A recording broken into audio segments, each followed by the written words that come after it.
screen. We are about to go live. I just want to make sure it shows up on. It's always a delay seeing it on.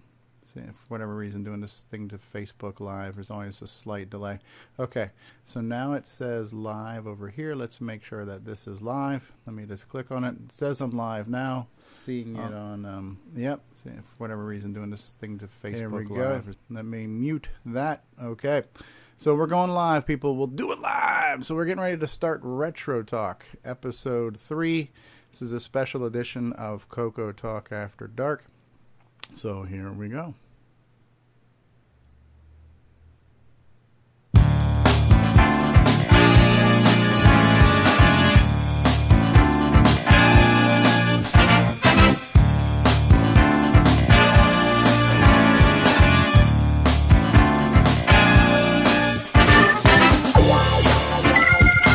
Live from the internet, it's Retro Talk, a special edition of CoCoTALK After Dark. And here we go. We're here. We are live. We are here with Retro Talk, and welcome. Oh, that's the wrong button. Well, it is. It is after dark, and we are getting along in age. So, maybe I should do this. Do me a favor, poke him with the stick, see if he's still breathing. Welcome to Retro Talk. We've got a couple of people already out there in the live stream, so thank you. Watching us right now on Facebook. We've got Ken Reighard, we've got Al Hartman, and Garrett Myers has just joined us. And right now we've got a small but proud panel, and hopefully more of our Coco Talkers will join us in the near future. And if you guys want to join us who are watching us live right now, you need to add us as a Skype contact, right? So it's CoCoTALK at CoCoTALK.live. So with us, let's just introduce who's on our panel right now. We'll start with the biggest celebrity in the land of retro computing, and that would be Ron Delvaux. So since some of the people who are watching us don't know who you are, Ron, because they're not probably watching CoCoTALK every week, why don't you do a little brief introduction about, who you are and what you do right now?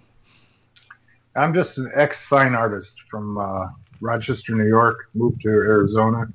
Took all my computers with me. Been collecting them since day one when I got a, sorry to say, MC10. It was my first computer. My second one was a complete CoCo 2, excuse me. It wasn't even CoCo 2. It was a CoCo 1 gray. It was a gray interface TV, dual drives, and a printer for $300 that I bought from my wife's boss. So that's how I got started, and then I started collecting stuff. And I've had a garage full of stuff for a long time that I've carried from one place to another as I moved. And I keep rotating my stuff. I play with different things. Could be my Model 4P, my Model 4, my Model 2000, Model 1000. Yeah, your mic is really wonky right now, Ron. I know you moved it behind you, but I am hearing all kinds of weird sounds coming out of the back of your head or something. But yeah, or maybe it's touching my shirt. Yeah, it could be. It could be because if you turn down the gain of your microphone, you can put it back closer to your mouth. I don't know that I can do that. So. That's okay. But yeah, so for those who we do a regular weekly show on Saturday afternoons. It's called CoCoTALK, and we mostly talk about the Tandy color computer. And Ron, you joined us a while ago, and you just started showing off your vintage computing collection from your garage. We actually created a segment around you called Ron's Garage. So every week we get to see one of your systems. You've got basically a small museum of vintage systems, most of them that are Tandy based, but a lot of cool stuff. And you have created a couple of Facebook pages. Now you've got a Ron's Garage Facebook page, you've got an OS9 Facebook page, Show Us Your Color Computer Facebook page, right? So so how would you describe yourself as would you describe yourself as a collector? Not well. I've had these things for a long time, so I've already collected them, and I'm not currently buying much of anything lately. Right. And but I do like some of these new gadgets and gizmos that are coming out.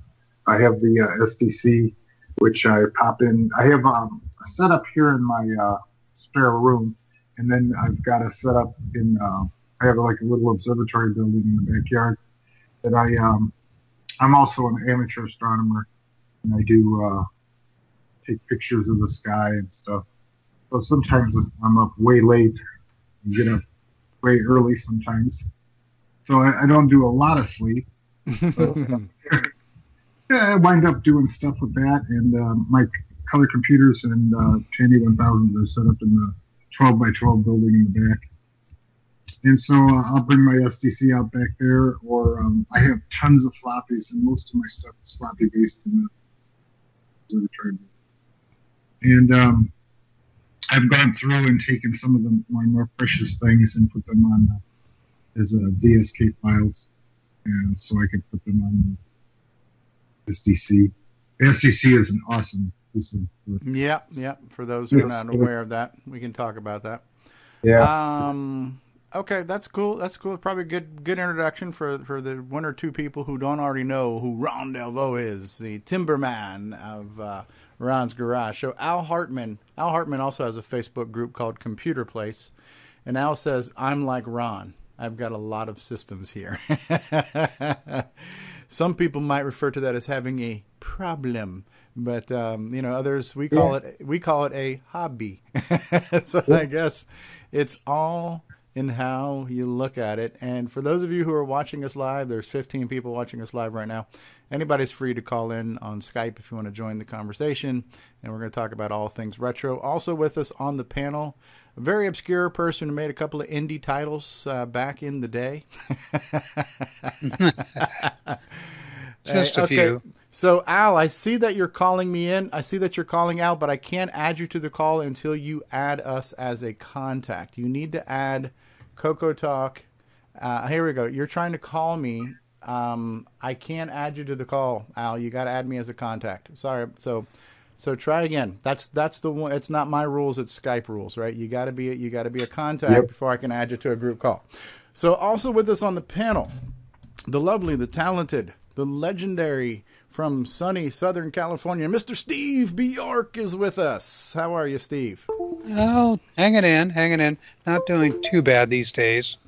I definitely been around in the industry for a while, both creating video arcade games for the arcade, in addition to different game systems, whether it be stuff from Tandy, Atari, Sony, Nintendo. Oh, the whole gambit, I guess you'd say. Just a few things, yeah. So a few. Just a few things. So yeah, so the us in the CoCo community and the color computer community, we are most familiar with Steve Bjork's work as just a number of AAA titles, commercial quality stuff for the CoCo. Right before the show, we were talking about Audio Spectrum Analyzer, one of his first products, because somebody recently did a video on that. Maybe we can talk about that today. He's done a lot of great things for us. And okay, it says it's waiting for us to accept our invitation. Well, I'm going to try this real quick. Okay, I see Al Hartman. Add to contacts. Okay, we're adding Al to contacts. Here we go. I'm going to try to now add you to the call if I can, Al Hartman. This is, here we go. Al Hartman's calling in. It's just weird. It's not letting me add you to the call, Al. You also need to make sure, unfortunately, again, not my rules, but you got to have the latest version of Skype. Let me see if I can add you to the screen. Add people to this call. Al Hartman. Oh, see, that's weird. Okay, Alan Hartman.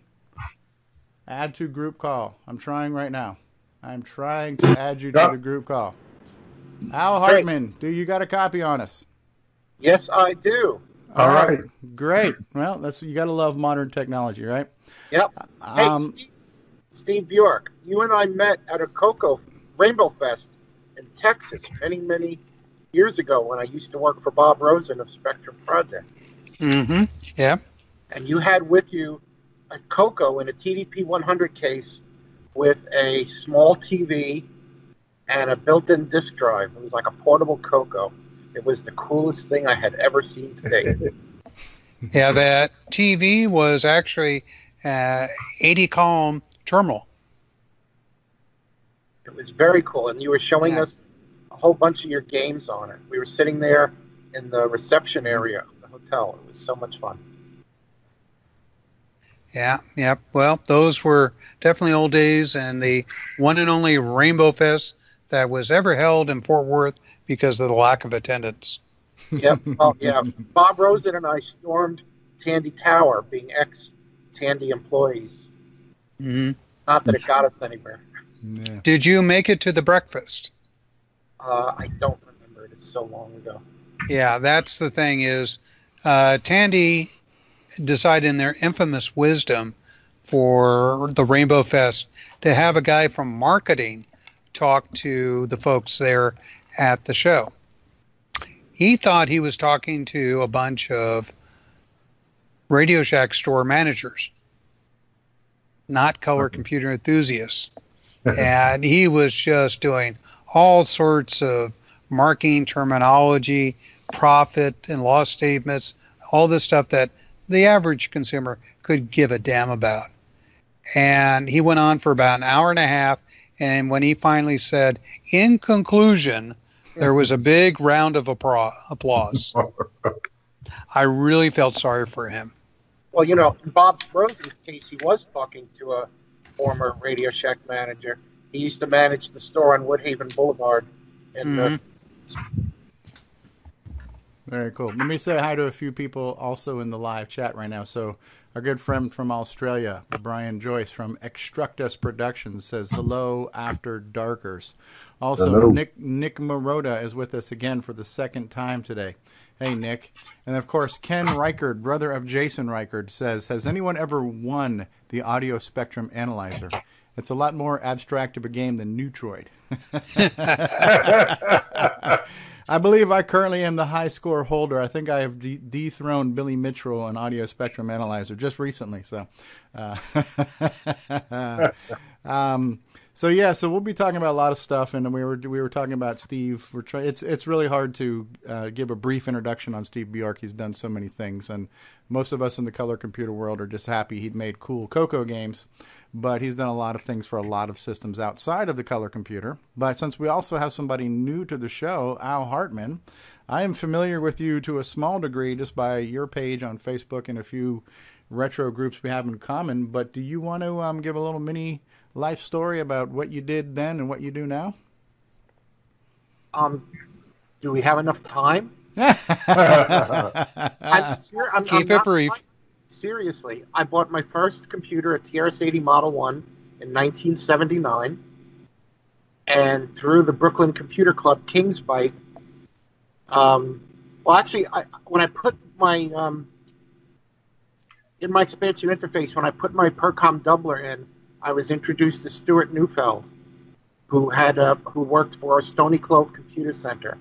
And Stuart opened up eventually Zebra Systems, who made the CoCo greeting card designer, CoCo graphics designer, lots of stuff for all the different Tandy, Timex, Amiga, Atari computers.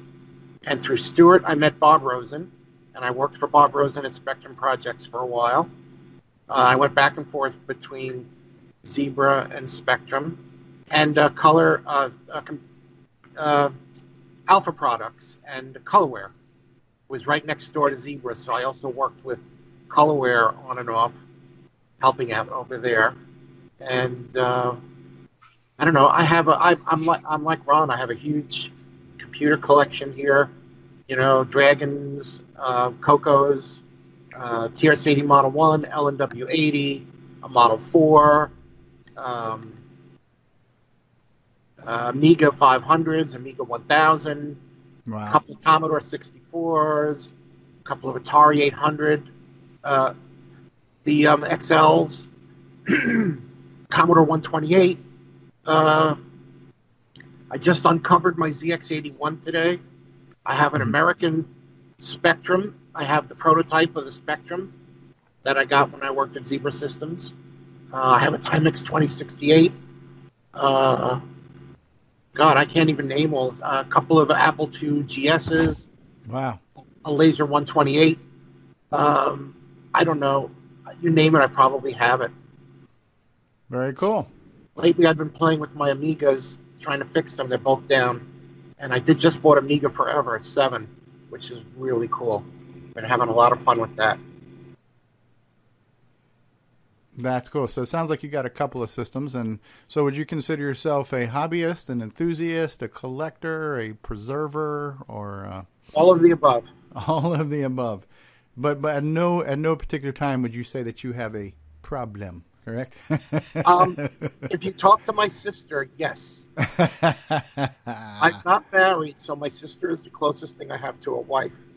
And her feeling is, if I ever go into a hospital for good or pass away, she's just going to put a dumpster out in front of my house and dig up the back of the house and tip it all in. And I'm like, don't do that. It isn't so. Name 10 people you can call, and at least one of them will come with a U-Haul and take it all. Where do you live? I'd rather go to somebody than go into the dumpster. Where do you live? I live in Keensburg, New Jersey, not far from Wall Township, where they just had a show out here, the Vintage Computer Festival East. And I was in the hospital. I couldn't go, but I wanted to go. They're great guys. I got some of my systems from the Vintage Computer Festival. Ron Delvaux, Grant Leighty says, "What's for dinner? It looks good." we saw you being handed a plate. You saw it come down. That's what I'm going to do. Yeah, look. All right, I'll show you. Okay. What's for dinner today in Ron's garage? Today on Ron's plate. We got some green peas, some rice. My wife brought it for me. That looks good, Ron. Yes, it does look good. I'm drinking a pina colada, so I've got a liquid meal here right now. So that's cool. Cool. So Al, what do you do these days? I know you've got one of your pages called Computer Place, but what else are you doing right now in the current retro communities? I've been on the VCF forum, and I was just on a Model 1 page on Facebook, a new page that I just joined. I just try to poke my nose in and help people out, give them links to things, tell them where they can find things. Mm-hmm. Like I just posted to someone, wanted to know where to get a TRS-80 cassette cable, which you can get on eBay all the time. I bought a nice one from a guy in the UK who's a Dragon guy, and he makes them. And because I lost my original cable, it's here somewhere in a box. I just don't know where. And I didn't want to use the one that came with my new Dragon because I'm probably going to resell that, because I bought that to use the power supply from my original. I have the Dragon 64 prototype from Tano. They gave it to Bob Rosen, the American version, the NTSC Dragon 64, and Bob sold it to me. But I don't know how many of you know Bob Rosen personally. No. Steve does. Steve will laugh at this. Bob Rosen stripped it of everything socketed and sold it on his website, or at the time, his Rainbow Ads. So I got a denuded Dragon 64 that had no ROMs, no processor, no SAM chip, nothing. And I had to repopulate it and burn a new set of ROMs. But it works great. I even made a replacement label. He stripped off the label. It had no label. I take that back. It had no Dragon label because it was a prototype. It was in the Dragon 32 case. Well, Rosen's from New York, and out there, if you sit there and you buy something from one of their stores, let's say you buy yourself a VCR, you have to buy the remote as an extra item. That's just the way they do business back in New York. Well, internal to Spectrum, we all had nicknames, and Bob's nickname was Cheap Dog. Mm-hmm. He could pinch a penny and get 20 cents out of it. I think the old... Well, did you know he came out to Silicon Valley for a while? Yes. Mm-hmm. And boy, he sure hightailed it back. He just couldn't stand the environment. No, he came out there, moved the bulletin boards out there, and then he came back here. And the last I heard, he got married, and he ran something called Spectrum Sports, selling sports memorabilia. But I haven't heard from him in 20 plus years. Mm-hmm. Stuart, I spoke to last week from Zebra Systems. Yeah, and he's one of the guys that left the community a long time ago. Yeah. Wow. Yeah. But, he was a major contributor to the community with all the software products and all the hardware, and he was one of the main guys back in the day. Yeah, well, also, if you remember, he had a lot of ad pages in every issue of Rainbow, and this is what a lot of people were upset about, is that Rainbow paid favoritism to folks, and he was practically getting those page at cost. Well, he and Lonnie were very good friends. Right, yeah, he was getting, Lonnie would make his money off the other guys. I remember Datasoft putting some ads in, and they were pretty pricey. Well, yeah. Oh, yeah. Here's Rosen. 1984 at Rainbow Fest. Yeah. I have a picture of me and Bob. I'm afraid to share it because I look like the Wolfman. Datasoft took out several full-page ads in there from time to time in Rainbow. Then we found out that we were paying more than what what he was paying for 7 or 8 pages. And we weren't too happy about that. Wow. Well, I can imagine. Yeah. All right, well, I think we've got a lead-in story. We'll talk about the potentially soon to be released Atari VCS. But we'll take a quick break. And we'll run a sponsor break for just a second. So, we'll be back in about a minute or so. So if you got to go tinkle or take a biological break, please do. But I think the first thing we'll talk about tonight is the this new thing calling itself the Atari system. Right after these words. So thank you all for being here, and we'll be back in just a minute. CoCoTALK After Dark. I'm from CoCo Fest, and you listen to the real gamer, Stevie Strow.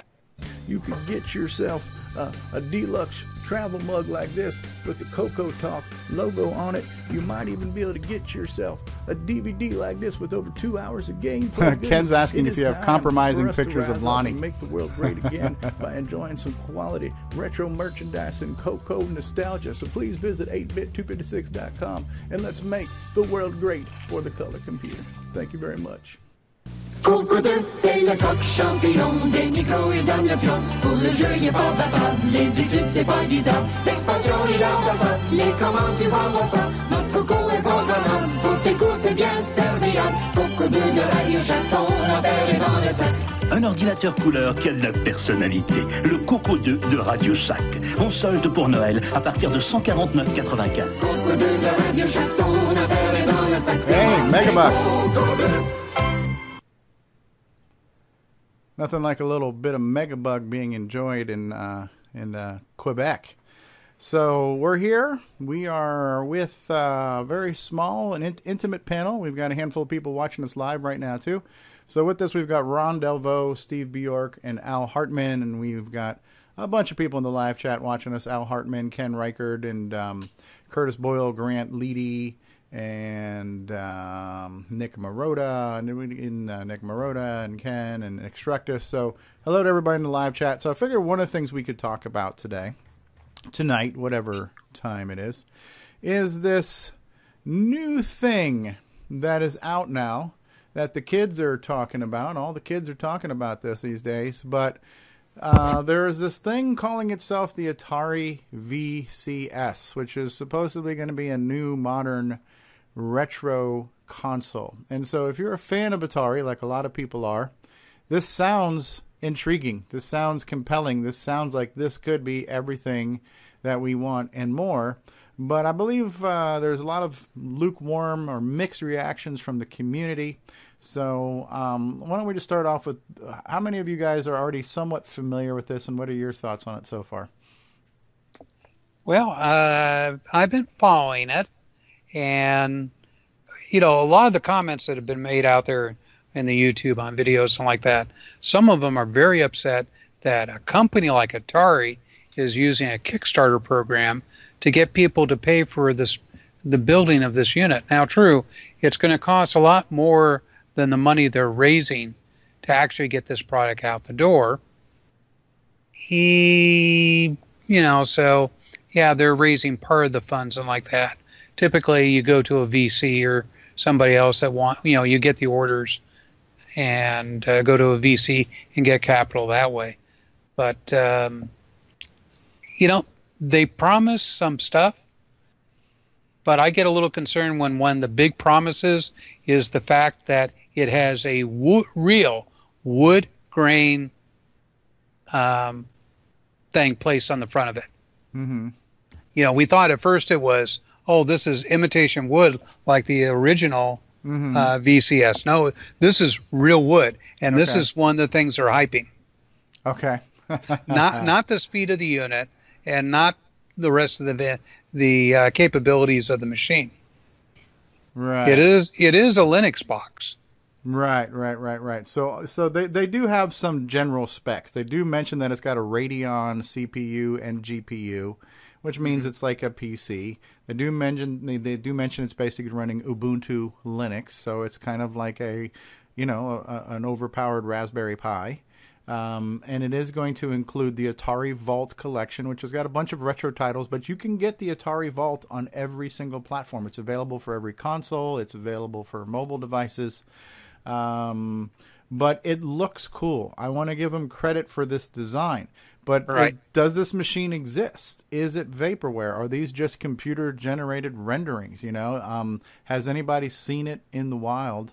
And more importantly, is it worth $300? And in my opinion, I don't think it is. I think that's my biggest complaint.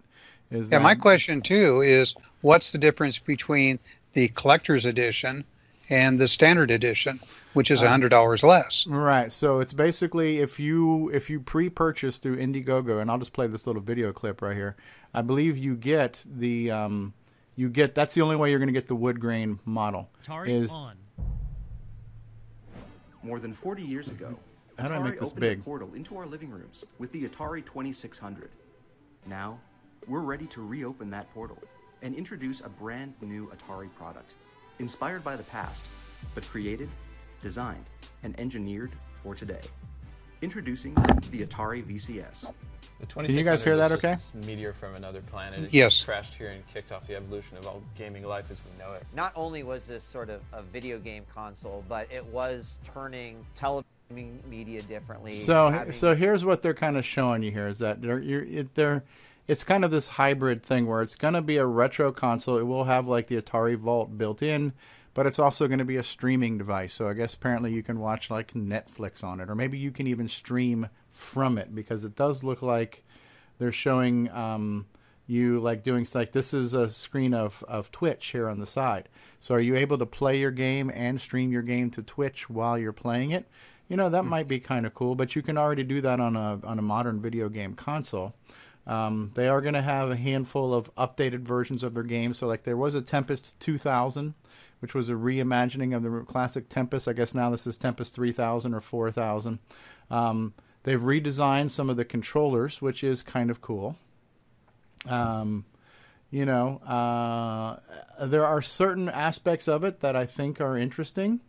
But for me, what I think is it's a very tough pill to swallow is the $300 price tag they want for this particular model. And this is the wood grain model. This is the pre-launch edition. If you don't get this one, you can get the Darth Vader edition, which is a little bit cheaper. I guess most of the general public will get the Darth Vader edition if you don't pre-purchase it. Well, it does the this $300 unit does include a joystick. Okay. Which the $200 model does not. So that's a $30 option. Yeah. So you're paying $70 for the wood grain, and the fact that you can say you have the special launch. By the way, if you want to get the one with wood grain, I think you have to purchase it by June 11th. So you're running low on time, huh? Yeah. If you want the standard version, you've got until the end of the Kickstarter. Gotcha. Now, they say that in the store, when they finally come out with the version beyond this program, you're looking at not $199 for the basic version, but $299. Yeah. And to me, that's a really rough pill to swallow. When you look at the fact I can buy an introductory Xbox One right now, like the Xbox One S, the Slim Edition, retailing on that right now is about $200 to $250, and that is basically a mid-grade gaming PC. You know, it's got an 8-core processor, it's got RAM, it's got a GPU, it plays, you know, some fairly high-end games. I don't think this thing is going to be as high-end as an Xbox. And maybe the argument can be kind of like when the Wii came out, the original Nintendo Wii. It didn't have the same horsepower of like the Xbox 360 or the PlayStation 2 or 3 or whatever the contemporary was at the time. But they did come up with a whole new concept of this casual gaming. You know, so the Wii didn't necessarily need to have the latest, greatest chips. It just created a fun platform. So could this be the Wii, the retro Wii gateway drug, you know? And that's the thing, is whether or not, you know, if you keep it on the retro, and that's, you know, you're going to get all these retro games on it. And the other question I've got, which they don't talk about, is what their plans are for the software. What price ranges are we looking at? Yeah. Because all content's going to be downloaded. Right, completely digital distribution. There you can plug things in via USB, but I don't think there's going to be over-the-counter software you can get for it via USB. No. So you'll probably have to get it through their marketplace, which means they're going to control that. It's a good question. Undoubtedly, they'll be selling like gift cards for their store, the Atari store. Yes. You'll go into a store, you'll buy a card, then you'll go online, buy your game, redeem your card. So that's how retail stores will get in on selling stuff to go along with it, the software. Yeah, but it does not work out that well. Steam tries to do that, and you go into a Fry's, they say virtually the only time they ever sell a Steam gift card is when they have a little discount on them. And they don't make that much money when they got that discount. See, what they would be smart to do is sell packages in the store that is a manual for the game in a box, a game box that looks like any other game box. And then there's a card with a code in the box. You get home, you go on your VCS, you type in the code, boom, the game is on your system. That would be the only way to get impulse buyers to go in and buy titles specifically, rather than a gift card and come up against what Steve just mentioned. Yeah. The other thing too is, ever since the original Star Wars movie came out, and they came out with the toys for that movie, they weren't ready for Christmas. So what you bought was a box and a certificate you sent in, and they mailed you the toy a couple months later. I remember that. Yeah. And believe it or not, there's a lot of people that got very negative ideas about that. And while they don't think about that specifically, it's the fact that if I'm going into the store to buy this, I want it now. Now, true, they can get it now. They can download it. But what it is Atari is losing money to the store to sell it. And unless they sell these things in the stores, which is going to be a pretty hard sell after the, what was that console again? The UMA? There was a game console that came out a few years ago, and it was basically a small processor in there, and it just terrible. I mean, I got the thing, I brought it home, didn't care for it, brought it back. He says, yeah, we're getting a lot of returns here. I doubt we'll keep any of them out of the store. They're all coming back.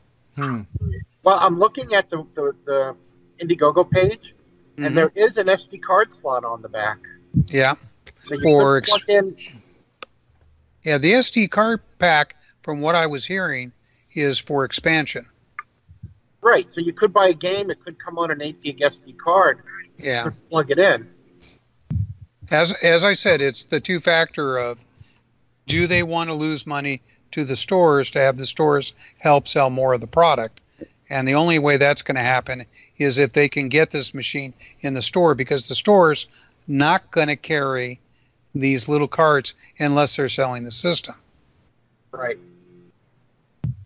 Well, we'll see what happens. Exactly, yeah. Yeah. I mean, you're going to get a lot of original Atari 2600 games. You're going to be able to hook them up to a modern TV via an HDMI connection, which I love. Right. And well, they'd be smart to add 5200 games, maybe even Atari ST games under an emulator for the higher res games that are available. Yep. They expand the catalog right away. Well, you've seen the demos for things like their Tempest. Mm-hmm. I mean, that's basically what they've done on higher powered systems. Now, the thing is, me as a developer, I really want to find out just how powerful the chip is in there. You know, AMD, they make a lot of chips. Yeah. Some of them are winners, and some of them, well, I don't want to call them lemons, but they roll as well as a square wheel. And we've been joined by Grant Leighty. Welcome to the call, Grant. Hi, Grant. Hey, how's it going, guys? And Jim Gary tried to call in, but I couldn't add Jim to the call. So I don't know, some weird stuff going on, but Skype is very particular. And I don't know if this is the same account you've called us on before, Jim, but in order to join a group call, you need to have this account as a Skype contact. So you need to send a contact request to CoCoTALK at CoCoTALK.live. Once we have you as a contact, I should be able to add you to the group call. But you've also got to be on the latest version of Skype, too, because Skype doesn't like talking to older versions of Skype. So, Al, what are your thoughts on this console? Do you think it's going to hold water, and do you think there's going to be a good market for it? No, I actually don't. I think it's all hype, and it's not really... The other systems, the PlayStation and the Xbox, have the name. And this can't do anything they aren't already doing. Right. And the only thing is, this will sell to people like me who had an Atari VCS back in the day. Right. And think it's cool. I mean, I'm not going to buy one, but I'm just saying it's going to sell to the older people. The newer kids are not going to really be impressed by all the old games because there's no nostalgia for them. Right. But if they want to play them, they can get them on the new systems anyway. Right. Like I said. So who's the target audience, though? A person who basically either owned or remembered the original Atari and now has some dispensable income and says, yeah, I'm going to drop some coin on this just to have it, just because? Yeah, I think so. Yeah. Well, see, part of the problem, too, is that you have a company that's got this incredible library, and they're looking at a way to bring it out. And, you know, of course, they'd bring out their little emulator small systems and like that, and they'd sell, but they didn't sell great. They're hoping that this could be an ongoing revenue generator, making lots of money, not just selling the systems, because it looks like that's what they're doing, is they're pricing them high enough that they can make a profit. After all, they only got 4 gigs of RAM in there. Mm-hmm. I got a question. So, are you going to be able to use Ubuntu on it, and surf the web and do stuff in Ubuntu? I don't think it's going to be an open Linux distro that you can use like you could on any other operating system. It's probably going to be a closed user interface. Because on the Coco Pi, I can switch it to, I can. Right. Yeah, Coco Pi is a specialty project, though. That's a Pi, and a Pi has these options. Well, this isn't really a Pi. This is a Linux-based system, but it's being sold as a game console.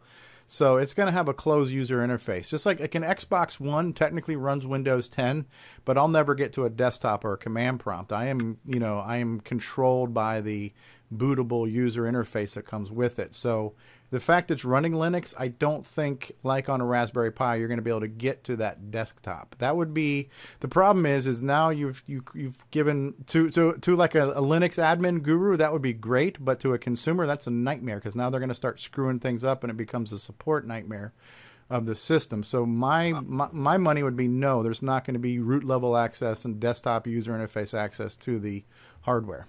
Not out of the box. No, well, see, that's the thing, is they really have to lock the system down to get developers, because the developers want to make sure they get paid, not put it on a system where everything's going to be pirated. Yeah. One other thing, how do they keep this thing cool? No. Its design is vented. But here's the concern I've got, is speaking along those lines. It says its power is from 35 to 45 watts. And they're trying to run the CPU at, where was I? Just was 3.3 gigahertz. That's an awful lot of power for that particular CPU at that speed. In other words, I think that's the maximum it can run one core. But if it's running multiple cores, they're going to slow down to a half to a third that speed at the best. Yeah, well, here's a similar product that's come out recently, like the NES Classic and the Super Nintendo Mini Classic editions. Here's my other question is this: is who the hell is Atari right now? Who is calling themselves Atari? Who are the actual people making this? Because Nolan Buswell is not in the picture. The original people who had the Atari hardware name and stuff. I don't think any of those original owners are around. So I think there's just been a bunch of IP that's changed hands many times over the years. Definitely. The Tramiels are out of it. Warner Brothers is out of it. I think it's a bunch of venture capitalists that own the brand. Since the video game crash, I think this has been sold around to at least 3 different companies. Yeah, so whoever I could be mistaken, but I seem to recall that. Yeah. One of the games companies owned it for a while, because I remember playing some Atari games, and they were Atari branded, but they were by like a big name game company. Yeah, I remember some Atari games that were released by Infogrames for a while, and Warner Brothers Distribution was involved for a while. And I just want to say this: listen, I don't wish this product ill will. I would like this product to be successful, but I do have some skepticism and some reservations just based on how they're trying to promote it and how they're just doing this fundraising. Like, can you imagine if Nintendo says, hey, we're going to release a new console, but we need everybody to, join our Kickstarter to help us fund this, I mean, but luckily for Nintendo, they've been around. They haven't really, the company has been intact from the, from its old days to today, where Atari has changed hands and changed ownership. To me, it seems a little sketchy that we need you guys to fund us to even produce the product. And I get it, it's not cheap to make these things, but if this is a real company, why can't they just make it and sell it, Well, yeah, part of doing the Indiegogo is to judge the demand for the game. Yeah, yeah. They're going to do an initial run, and they're going to base that on, how many people do the Indiegogo plus, whatever percentage to have an overrun. But they're really trying to judge the demand for the product. Mm-hmm. Like that other thing, the Spectrum Next. Yeah. Guys are coming out with a new updated, beautiful looking machine, an updated Spectrum computer, and they're doing it on I don't remember if it's Indiegogo or one of the other fundraising sites, but they're raising money to build a new Spectrum computer. This is the Atari website here that I have. Okay. It doesn't show that game machine anywhere. Huh. Well, well, that's, you have to go to the VCS.com or whatever it is. Right. Yeah. AtariVCS.com. Why wouldn't it be on this page? On Atari.com? Yeah. Not the same company. Yeah. Oh. So whoever's selling Atari software is one company, and whoever's selling this Atari console is another company. Right? Or a separate division. Yeah. Yeah. A little confusing. Yeah. So I mean, yeah. Well, but sitting at the goal, I will say this: they've got over 10,000 backers. Yeah. They've raised $3.7 million, and they can do a production run and make money. They've got enough units that it'll work. But, like when, good old Microsoft builds their Xbox, they talk to a company and say, hey, can you build us 2 million? It's not like, right, oh, right. we want 10,000. It's quite a bit larger logistics going on. Yeah, the volume. Well, I think you've got to downsize expectations of success with a product like this and not compare it to an Xbox or a PlayStation, because it's simply not going to sell in those numbers, but I don't know what number you might come up with to say that this product is a success, but don't expect it to sell like an Xbox or a Nintendo or what's... Right. Well, they're going to theoretically sell at least 10,000 based on, this initial funding. It's like UMA when that came out. There was a lot of big companies got behind it, and they lost their shirts on that in those divisions producing product for it, and they're going to be leery. So I don't know. I see small developers maybe getting involved because but the moment that a large developer comes in, those small developers, they're not going to have a market to sell to. So, and like that. Now, the way a company introducing a new game system works is they'll give deals, breaks, they'll even pay somebody to develop product for them. And maybe that's something that Atari needs to do, is to go out there and wine and dine some of the indie developers to get them to put their quality games on it. Well, I don't know. I'm looking at the little ad on the Indiegogo, and it's got my favorite game on it, Star Raiders. Although not the 2600 version. I like the Atari 800 or the ST version. Yeah. But that's one of the main reasons I have an 800 XL, is just to play Star Raiders. Well, I'm also looking through the stuff too, and they actually have arcade translations, which would be really good. Right. And that could end up a reason why I buy it, is just for those arcade translations. Yeah. Yeah. So if we go back to the idea of that NES Classic, the Mini Classic, and the Super Nintendo Mini Classic, so part of the challenge, and Nintendo luckily has all of the first-party title. They own the intellectual property, all Nintendo first-party titles, whereas whoever Atari is, there's different owners of different IP for Atari games. Some of the 2600 line versus arcade line and stuff. So all that IP is not under one umbrella, where at least with Nintendo it is. But the original NES Classic, I think there was like 30 games built in. Some of them were third party, so they had to license things like Castlevania from Konami and things. But it was a closed system, right? Where listen, it's baked in. The software you got for this is baked in. You got 30 games. That's it. As we all know, it's been hacked. So people have hacked that system, and we're able to add more games to it. I think the Super NES Classic was probably also hacked. But what if Nintendo took that system and took that same hardware and said, look, we're going to open up a store, and we're going to let you download some more titles. We'll give you the 30 games, and a big difference in price, too. It's like $60 to $80 for that unit. But again, they're able to produce a much higher volume, right? So all of you guys who are working on your little hardware projects, you already know when it comes to get a circuit board designed, if you get one design, there's a certain price.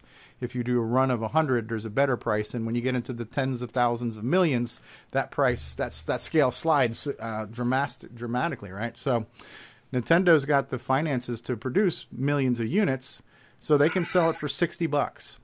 Well, I'll tell you something about that NES Classic. My brother bought one, and his son, my nephew, is like 8 years old, loves the games on it. The games are not outdated.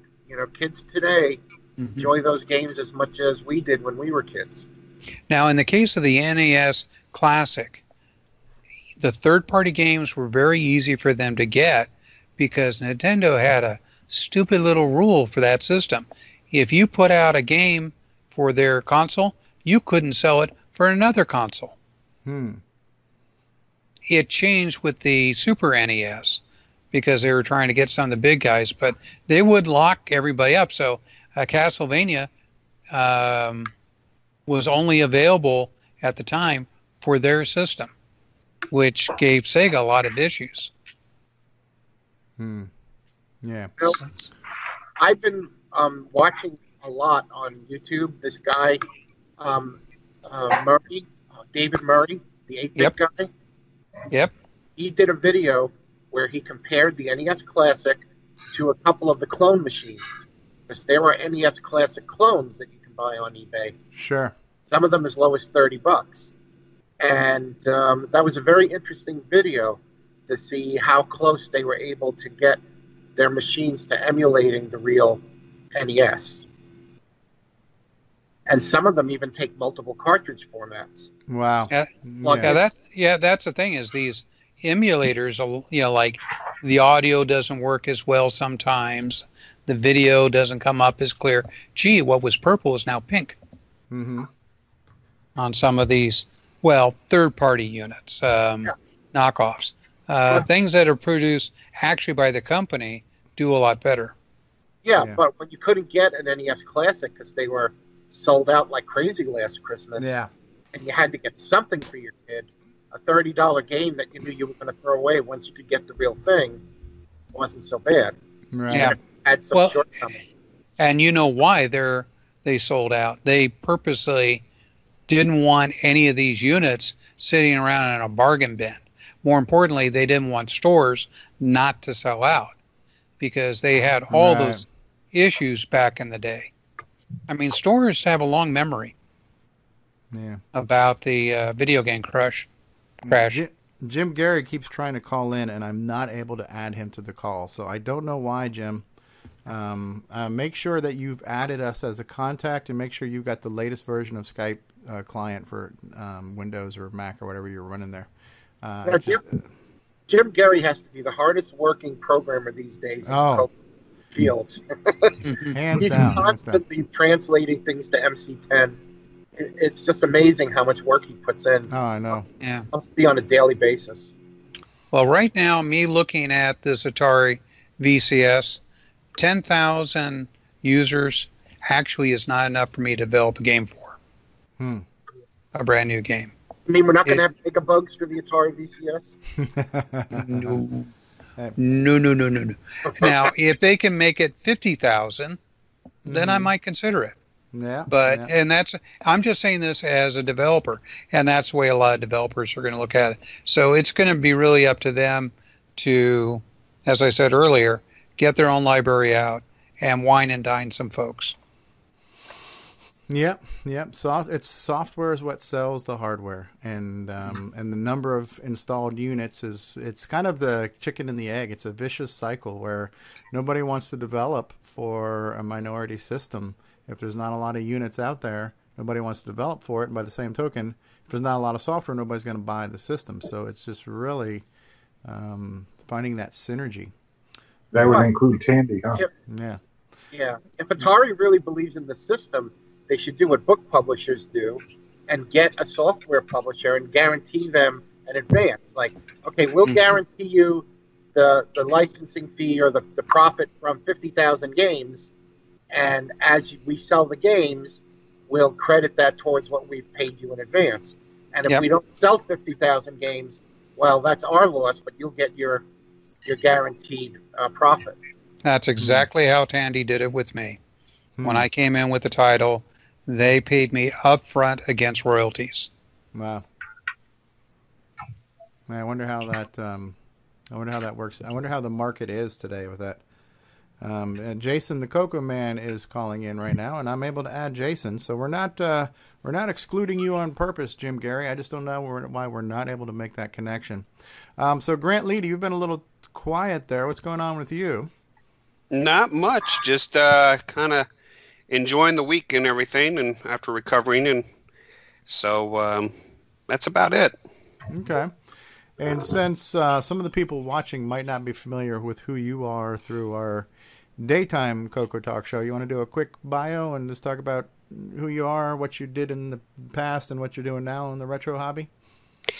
Yeah, my name is Grant Leighty. I'm from Kansas City, and basically I started with the CoCo 2 16K standard color basic in 1986. That's where I got into computers for the very first time.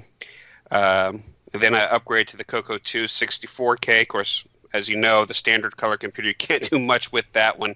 So I, try to get my parents to hurry up and get me the 64K extended color basic. Then after that, I upgraded to the CoCo 3 and used that clear into the early 90s before I jumped up to the Tandy 1000s. Pretty much, I was one of those people who would type all those programs in from the Rainbow, and then, of course, you get done typing it in, and then you find out there's a typo and everything, so you have to wait till the following month. But that was pretty much what I did with the CoCo back in the day. It was a lot of fun. Got me starting computers, and now I'm in the computer business myself, working for the Federal Reserve Bank. So, but a lot of good times, a lot of good memories. Excellent. And now you are you're back in the retro hobby. How long have you been in the retro hobby and part of the retro communities and stuff like that now? Well, about 2 years I started back into it. I went to the CoCo Fest about 12 years ago for the first time, and then, kind of like Curtis, I took a hiatus and then got back into it when I found your channel, of course, and the CoCo Crew podcast, and got back into it, and I've been into it now for 2 years now. Yeah, cool. Well, we're glad to have you, and we're glad to have you on our daytime show, CoCoTALK, and thanks for being here tonight for our After Dark Retro Talk. We'll get to you in just a second, Jason, but so when Jason joined in, your brother Ken goes, "There goes the show." Nick Marotta was asking, did the original CoCo Basic have the edit line command? And that answer is no, right? In standard color Basic, if you made a mistake, you had to retype the entire line, right? Oh, yes. Yeah, good times there. Right? I even came out with a screen editor so you didn't have to retype it for color basic. Mm-hmm. And also now joining us on the program, as seen at PenFest 99, as seen at PenFest 2000, as seen at CoCo Fest 2018, maker of the Switcheroo, the fastest selling hardware product for the Tandy Color Computer 3. It is Jason, the CoCo Man Reighard. Welcome to Retro Talk After Dark, Jason. How are you? Oh, I'm doing just great. Thought I'd pop by and check it out.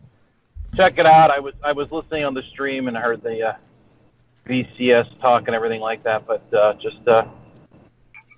and the Switcheroo, my most successful retro hardware product that I've had available for sale.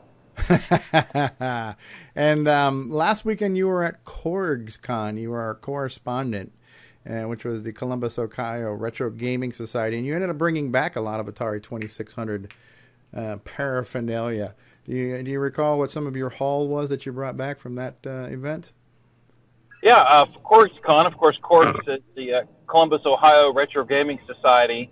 And I tried to look for some unique titles. I have quite a bit of a 2600 and 5200 and 7800 collection for the Atari. And what did I pick up? I picked up, the one I picked up, I just picked up because of the title. It was a game called Coconuts. I'd never even heard of it.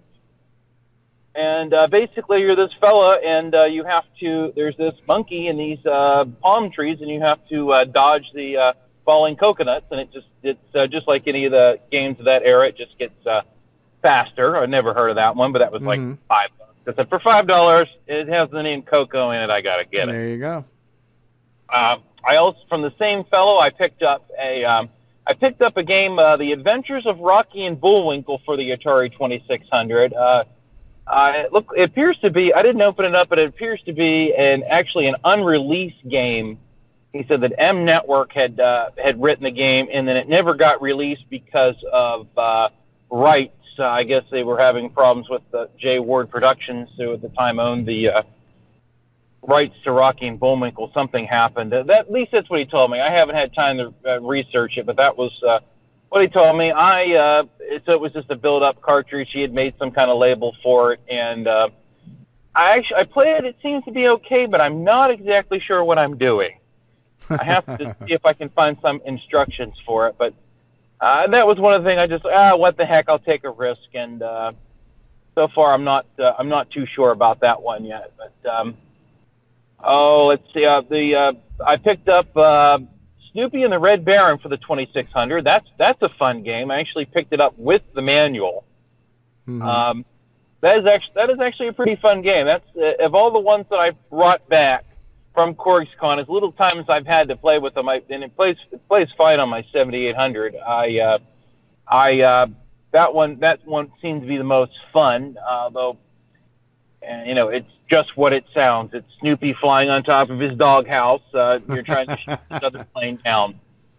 And occasionally there's little bonus items you can pick up, like I think some of them look like hot dogs and hamburgers and dog biscuits or something to that effect. It's without reading the manual. I got the manual. I haven't read the manual yet, but without reading the manual, with some of these Atari games, you never know exactly what it is until you read the book. And another title I picked up, which is one I've heard of. It looks very unique. I didn't get a book with it. It was a little pricey. I think it was about $20 for just a loose cart, but it was one that Activision put out. I believe it's called Private Eye. And the documentation is available on, and it's actually a timed game, and I think you have to go, and it's literally the streets of this city, and you have to go and find certain clues, and you only get a few minutes to do it, and it's a really strange game. If you ever get a chance to look that one up, I didn't spend a lot of time with it yet, but that one's going to take some effort to figure out. But did you get the holy grail of Atari 2600 games, Custer's Revenge? I actually own Custer's Revenge. Oh, wow. I probably had that title for 20 years. I bought that at a ham fest, which a ham fest is a gathering of amateur ham radio operators, probably about 20 years ago. I actually amassed a lot of my Atari and retro game collection 20 years ago or so when it was super cheap. In the good old days. Oh, back in the good old days. After the crash. Oh, yeah. And it was the point where these items were not collectible. People just wanted to get rid of them. So I could pick up an Atari 2600 system, a boatload of games, for like 20. The most I ever paid for a whole system with a bunch of games back then was like $20. It was super, super cheap. When I went to CorgsCon, I'm like, the $5 for, even just a cartridge. There was a couple other games I wanted, but I looked at and I went, I don't know if I want to pay that much. But Snoopy and the Red Baron was one I'd wanted for a while, so I splurged.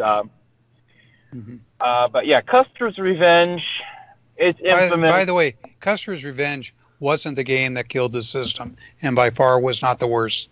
The worst ones were released by the X-rated movie industry. Trust me, I cannot talk about them. I always thought it was the ET game. They were the ones that put people in riots about the fact that this was degrading to women and stuff like that, and how dare they? And Congress was looking at censoring video games at that point. Yeah, that was the real beginning of the end. Wow. ETA may have kind of killed it for the stores because they got stuck with so much inventory, and then Atari only would give them credit in sending it back. They wouldn't give them money. But it was the X-ray video game industry that really put it over the edge. And you'd think with all the visual fidelity of a 2600 that those would have been just as good as watching a tape.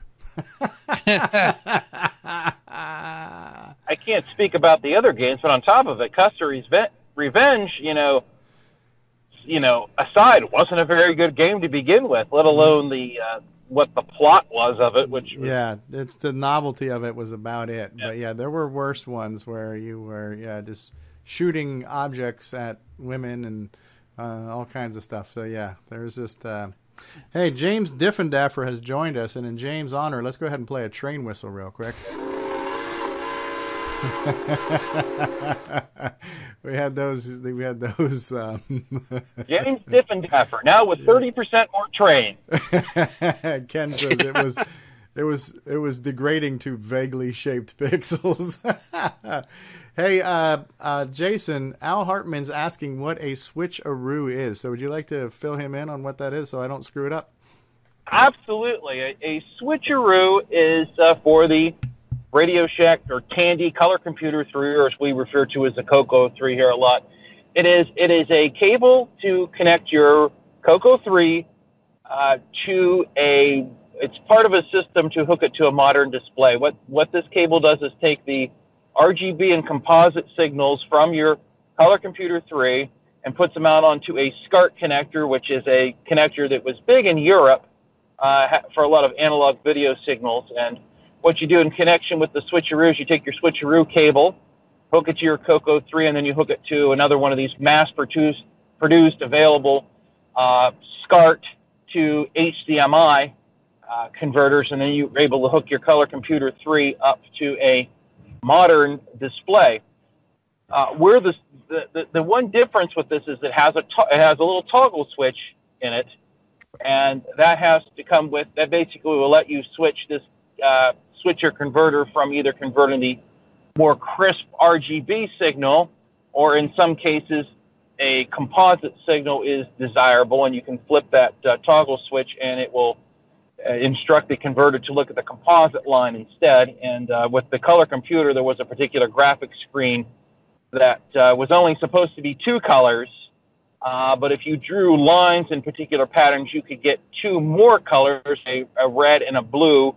Now this only applied to it was applied to NTSC systems in North America, and it was just a defect in the NTSC television system.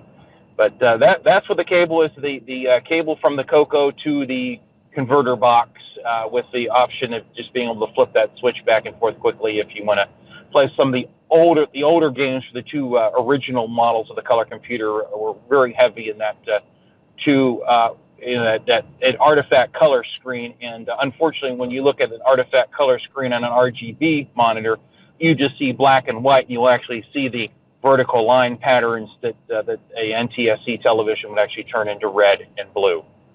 Wow, that sounds pretty nice. I like that. Mm-hmm. And you can thank me for the artifacting mode there, because I'm the one that taught Tandy all about it, and they went ahead and said, okay, we'll support it, not thinking it would work in Europe. Well, no, that's right. You sure did. I remember. I was supposed to be getting one of those boxes from that guy on the CoCo list who was building the CoCo 3 to monitor boxes. I never did get around to getting that handled. The SCART cable is so much better, and I do recommend buying the switcheroo because it is so easy just to flip that switch between the composite mode and the RGB mode. Yeah, it sounds like it, because the other box just does the straight RGB. Yeah. And the thing, too, is, I could have made my own cable, but I decided to buy his, not just to support him, but the fact is sometimes I'm lazy. Now, can I explode this CoCoTALK by mentioning one word? Sure. CoCo 4. CoCo 4.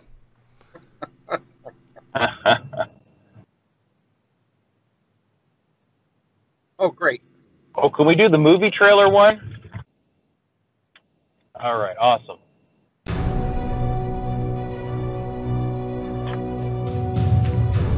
In a world where RGB produces black and white video, there's my game.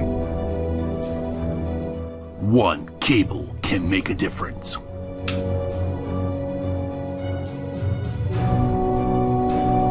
Switcheroo. CoCo3SCARTcable.com. That was one of my favorite games back in the day. Yeah. Did you ever play? Did you ever play Z89? I downloaded it. Yeah. I haven't played it yet. My CoCo 3 is not set up. You downloaded it as not buy it? You downloaded it from the official Steve Bjork repository? No, I may have just... Well, wherever you found it, don't tell us. We don't want to know. Seriously, if you tell me where you found it, I have to go and tell them cease and desist and take it off their system. So don't tell me. No, I may be wrong in that I downloaded it, but I remember hearing about it. Oh no, I'm not gonna.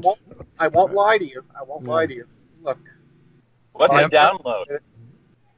A friend of mine had it.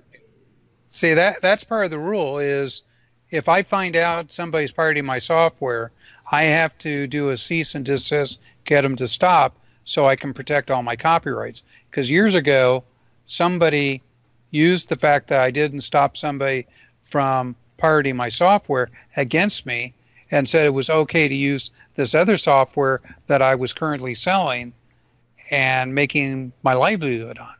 So I have spent a lot of money in court to defend my right to my copyrights. No, I don't. I don't have a copy of it. I must have just read about it. Okay, good. Yeah, but my memory is not 100% these days. Yeah. Z89 is a CoCo 3 version of Zaxxon using the 16 color mode, so it definitely looks a lot more like the arcade edition.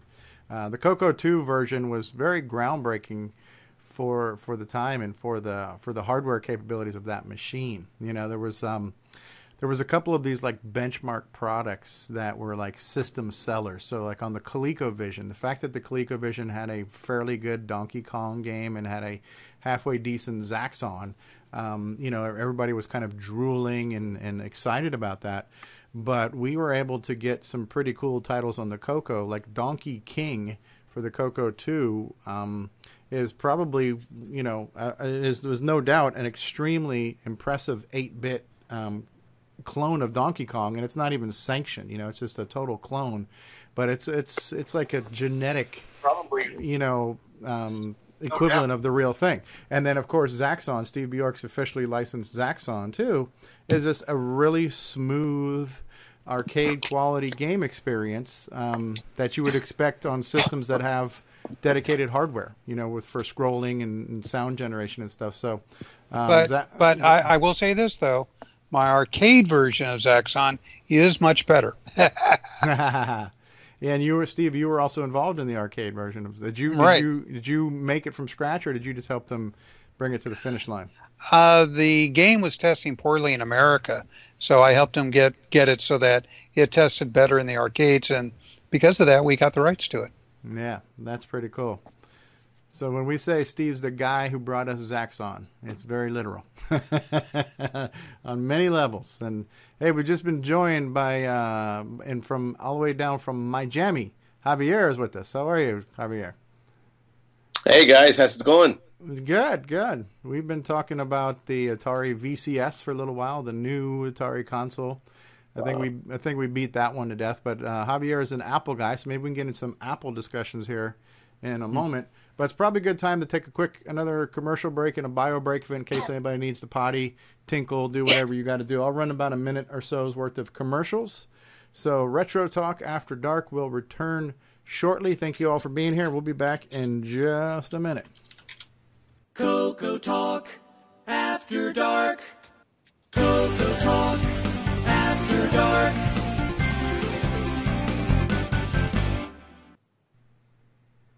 Hello, this is Grant Leighty with CoCoTALK. Got your CoCo 3 yet?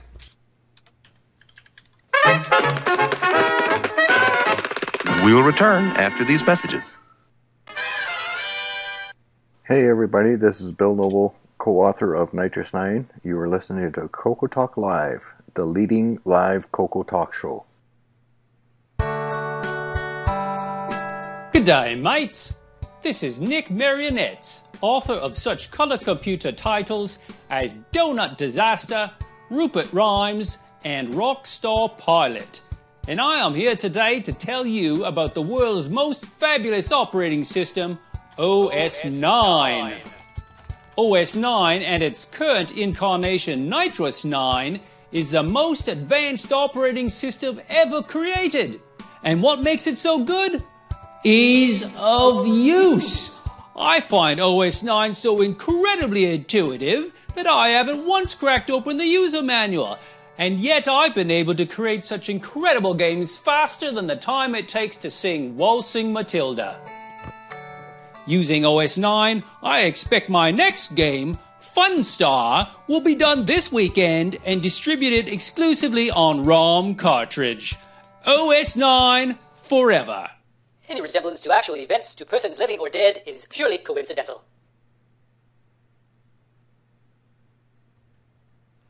All right, there's a little inside humor there for you. For those of you who watch our CoCoTALK show and you're familiar with the CoCo operating system known as OS 9, there is a lot of not so subtle humor there. So that's a nice running gag that's been going on in our program for quite some time. I think what I'd like to do real quick too, again, I'm pretty sure that most of the people watching us live right now on YouTube and Facebook are probably already familiar with the show. But just in case you're not familiar with our Saturday afternoon show called CoCoTALK, I'm going to play a little piece here that's been put together by our good friend Brian Joyce in Australia of Extructus Productions. So here's a little promo for our daytime version of CoCoTALK.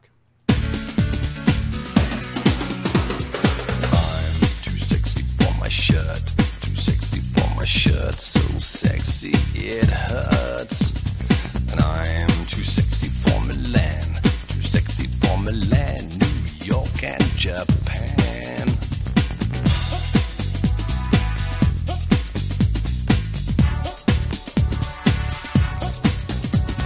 And I'm too sexy for your David Ladd. More inside humor there. So yeah. So CoCoTALK every weekend at CoCoTALK.live is where you can see our weekly live talk show featuring the Tandy color computer. And tonight we're doing RetroTALK, where we're talking about all things retro. And joining us now on the program, Javier Rivera. How are you, sir? From Miami. And I think you're muted. Yes, I was. All right, and I know there's a time zone difference. I'm 2 hours north of you. So what time is it in Miami tonight? I don't know. It's not in America. It's different. It's like one of those time zones, like that. There's only a half an hour or 15 minutes difference. Yeah. You know, when I drive up to Fort Lauderdale, I gotta show my passport, don't you? Yeah, I gotta go through TSA the whole 9 yards, right? Yeah. So welcome back. You were with us last week too on our Saturday afternoon show. Glad to have you back. Thanks. Since this is being live streamed on Facebook and people will be watching this probably later on who didn't catch it live, you want to do a little introduction and explain what you did back in the day and kind of what you do now, what some of your favorite systems are, things like that? Well, when I was a kid, that's an old time ago. When I was a kid, I had my first computer was actually a Pong, but then after that we got a TI-99 4A, and that was an amazing machine. I learned to program a little bit on that one, and then one day my dad, all my friends had Apple IIs. That's down in Mexico, back in Mexico. And I wanted an Apple II, so my brother and I were like, yeah, we want an Apple II, an Apple.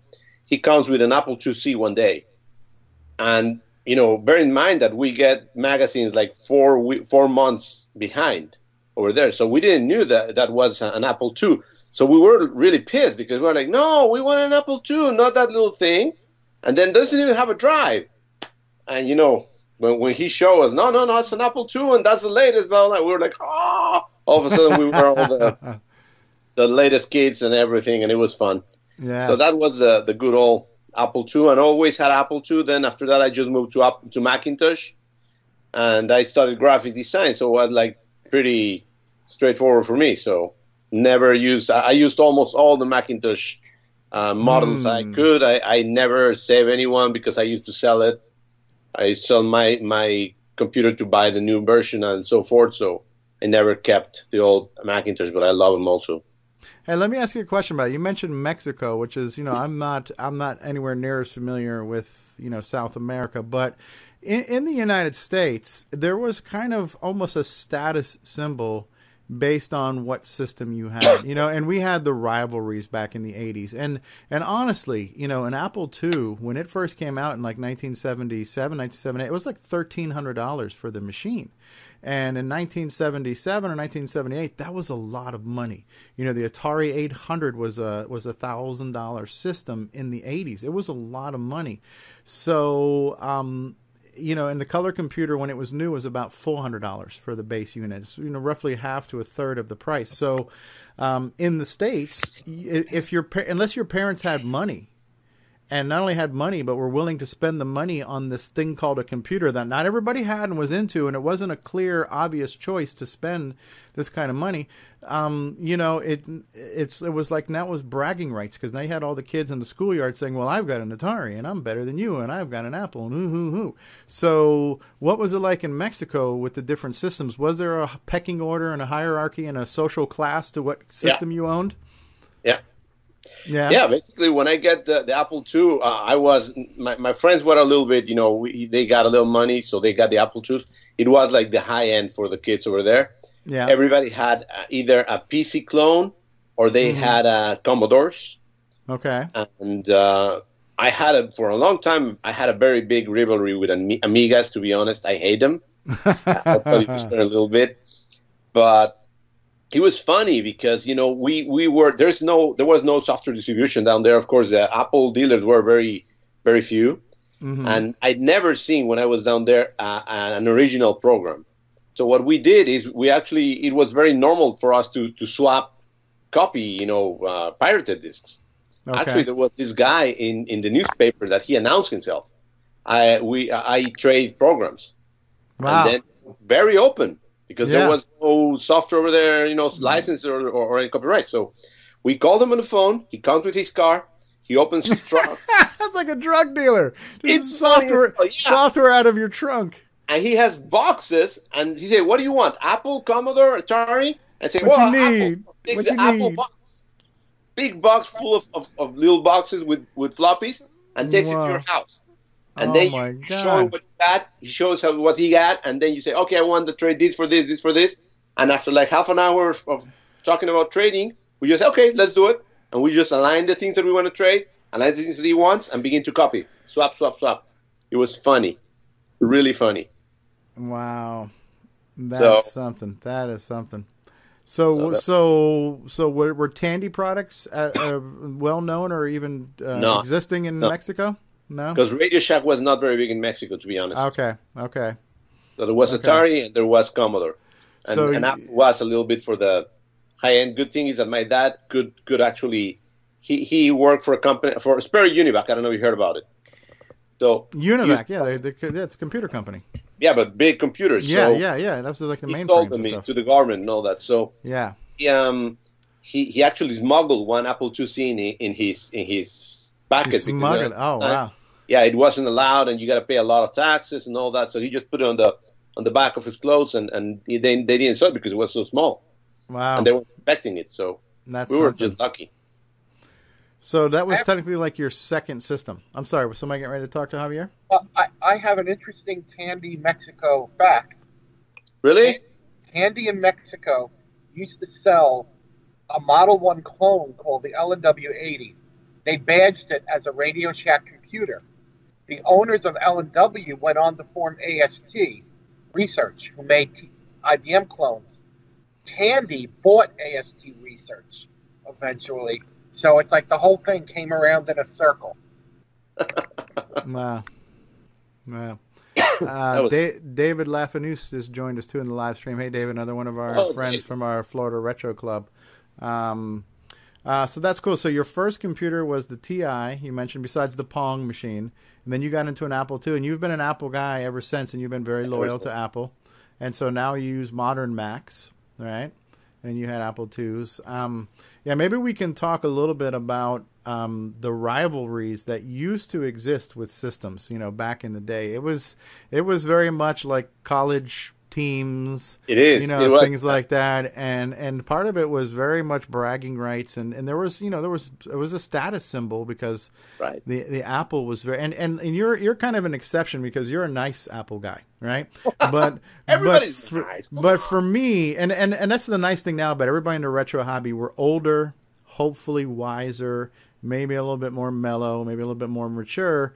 But when you were kids, this is my problem. I have these deep emotional scars, these deep wounds of having my snobby Apple friends. Like, I am so much better than you because I have an Apple. Me and Muffy and We're Dixie, sorry. we're at the country club on our Apples, and we're so much better than you, And so ever since I was a kid, 12 years old, I had these douchebags who just thought they were better than everybody because they owned an Apple, So I kind of grew up with that stigma of not liking Apple people. Yes, but let's not forget that Microsoft had a Bell Apple out at one point. Yeah. And the people who had the Atari they were proud and loyal to their system, and Commodore, and we can look back now when you understand the hardware from a technical perspective. A lot of those machines like Atari and Commodore and even TI, technologically, they had some good hardware in there with music chips and graphics chips and sprites and scrolling. So there were things in those machines that would allow them to be much better game systems. Right. But were they better computers? That's more of opinion. What I looked at in the day, because I was a kid, I did not program in assembly. I still don't program in assembly. So to me, what told me was a good computer was how good was the basic. That doesn't matter what chips are inside the computer. What can I myself do with this machine? And I can definitely say hands down that the extended color basic on the color computer is one of the most versatile and powerful forms of BASIC with all the commands, and that version of BASIC would become the template for Microsoft BASIC to this very day. So that was one of the last times they made an 8-bit BASIC, and those commands with circle, paint, draw, get, put, all those things made their way into GW BASIC, into BASIC A, and then Quick BASIC, and eventually Visual BASIC. So the CoCo BASIC, when I learned that, I was able to transition to MS-DOS BASIC and Visual BASIC and a lot of other things because there was no learning curve.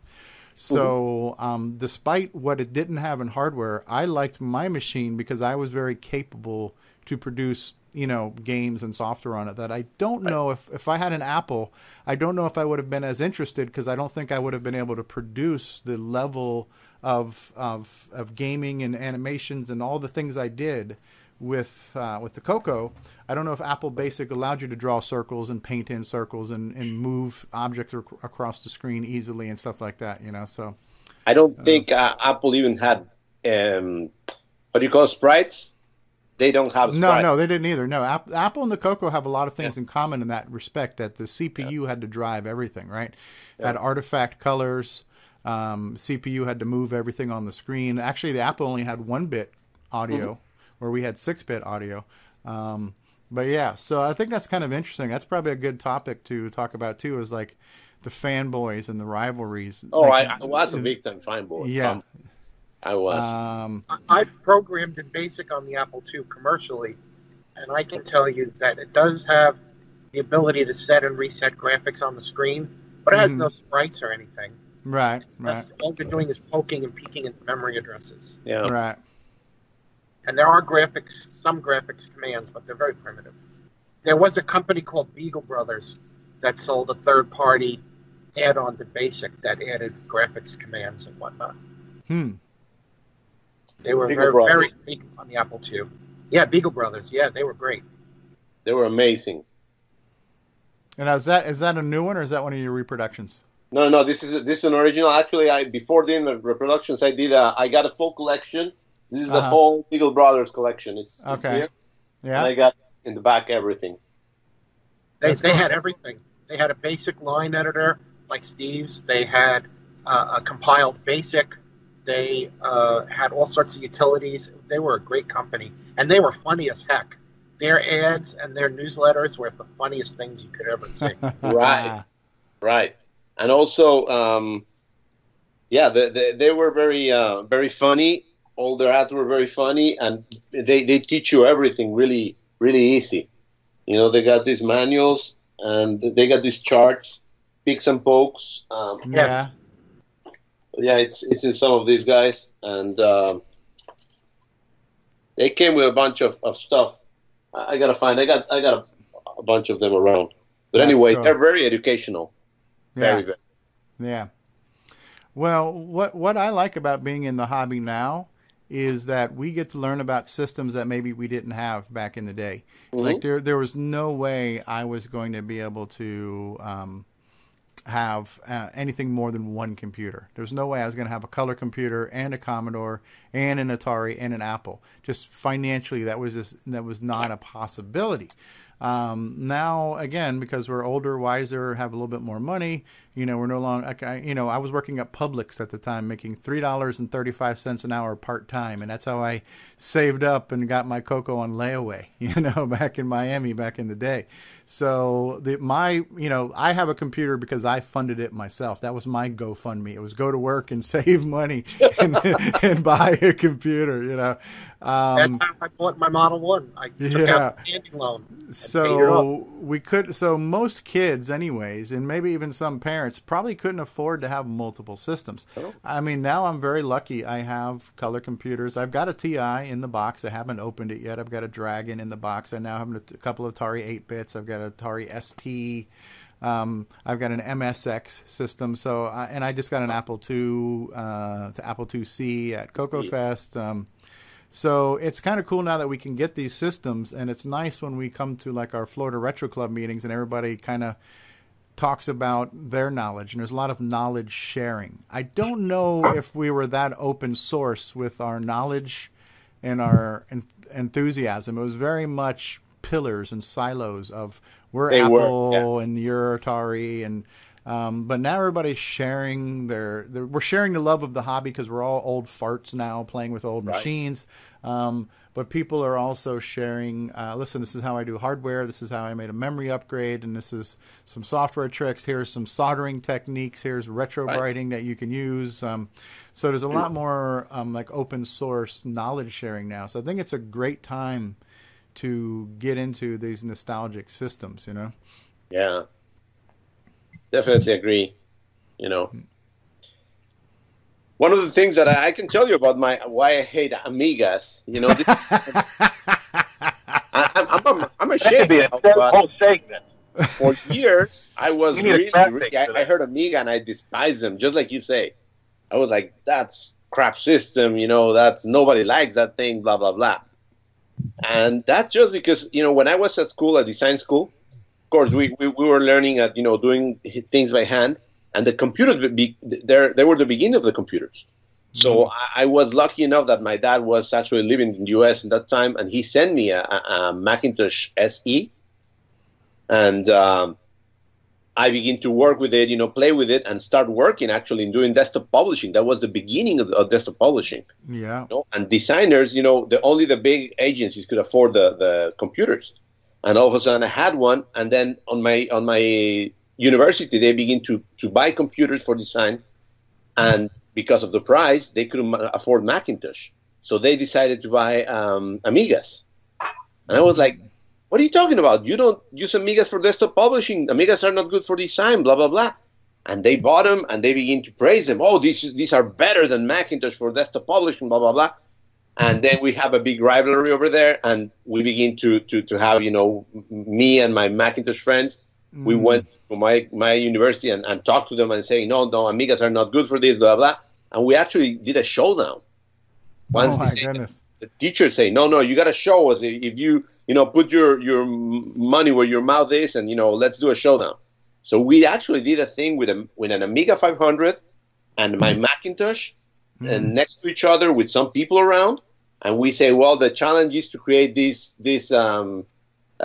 letterhead, or like a little create a desktop publishing thing, like a magazine online and print it. The only thing we didn't have both was a laser printer. You can carry that thing, but we at least have to show it on the screen.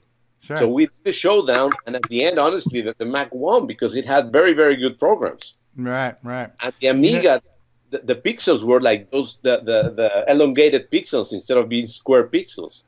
So whatever you got in your screen, you couldn't really see. It was not what you see, it's what you get. Yeah, So yeah. Ken Reighard, Jason's brother, says this sounds a lot like West Side Story. So when you guys come in there, were you doing this? Yeah, exactly. We got a man. Yeah. we tie our wrists and then we begin to do the mouse. Yeah, we're gonna have a breakathon here. This is like a Footloose here, and it's gonna be a dance off. And that was pretty stupid. Now in hindsight, but, that time it was like. But well, I know the guy from Microcode Solutions, Jim Drew, who made the Macintosh emulators for the Amiga, so that you could put a board in the Amiga and put a pair of Mac ROMs in it and run Mac software on the Amiga.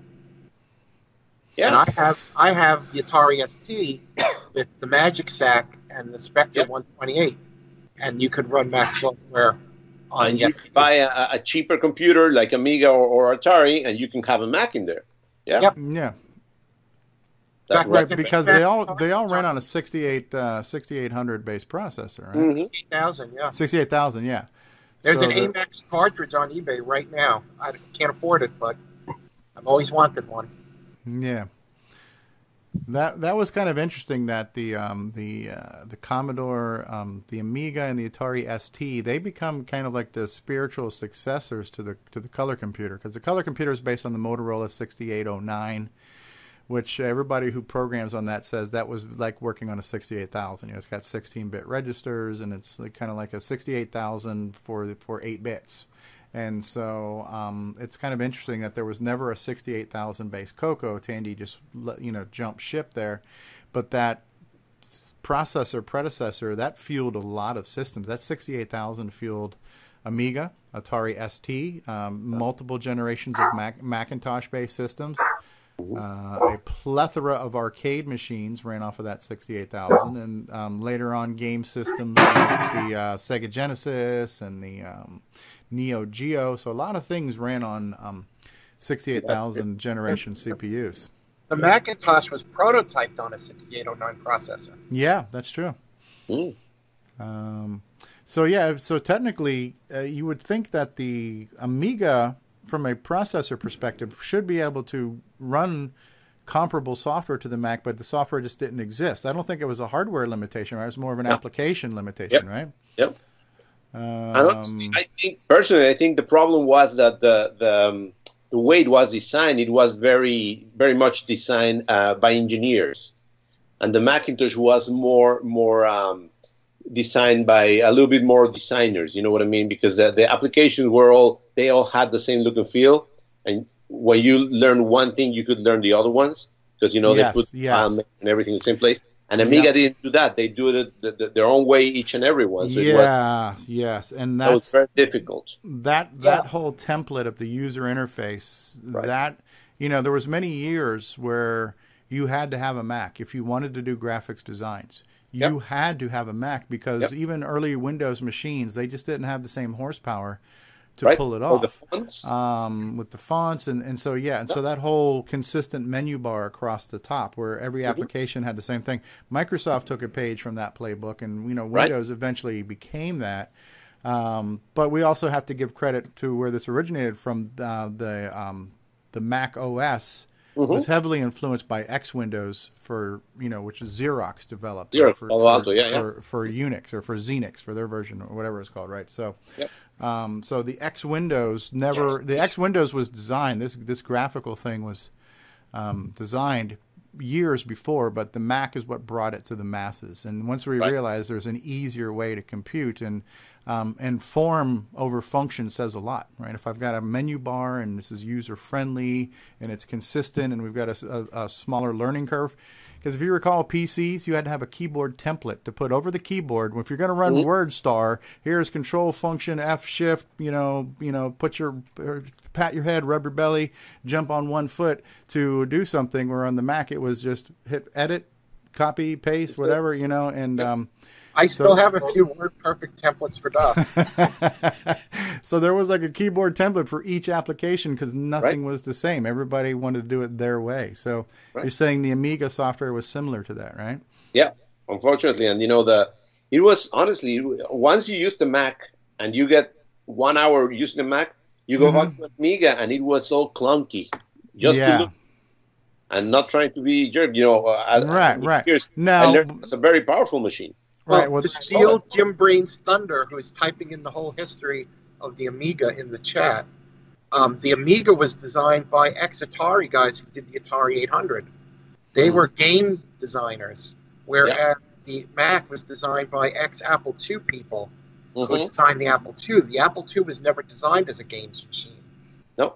It ended up being decent for games, but wasn't a games machine like the Atari 800 was. Yeah.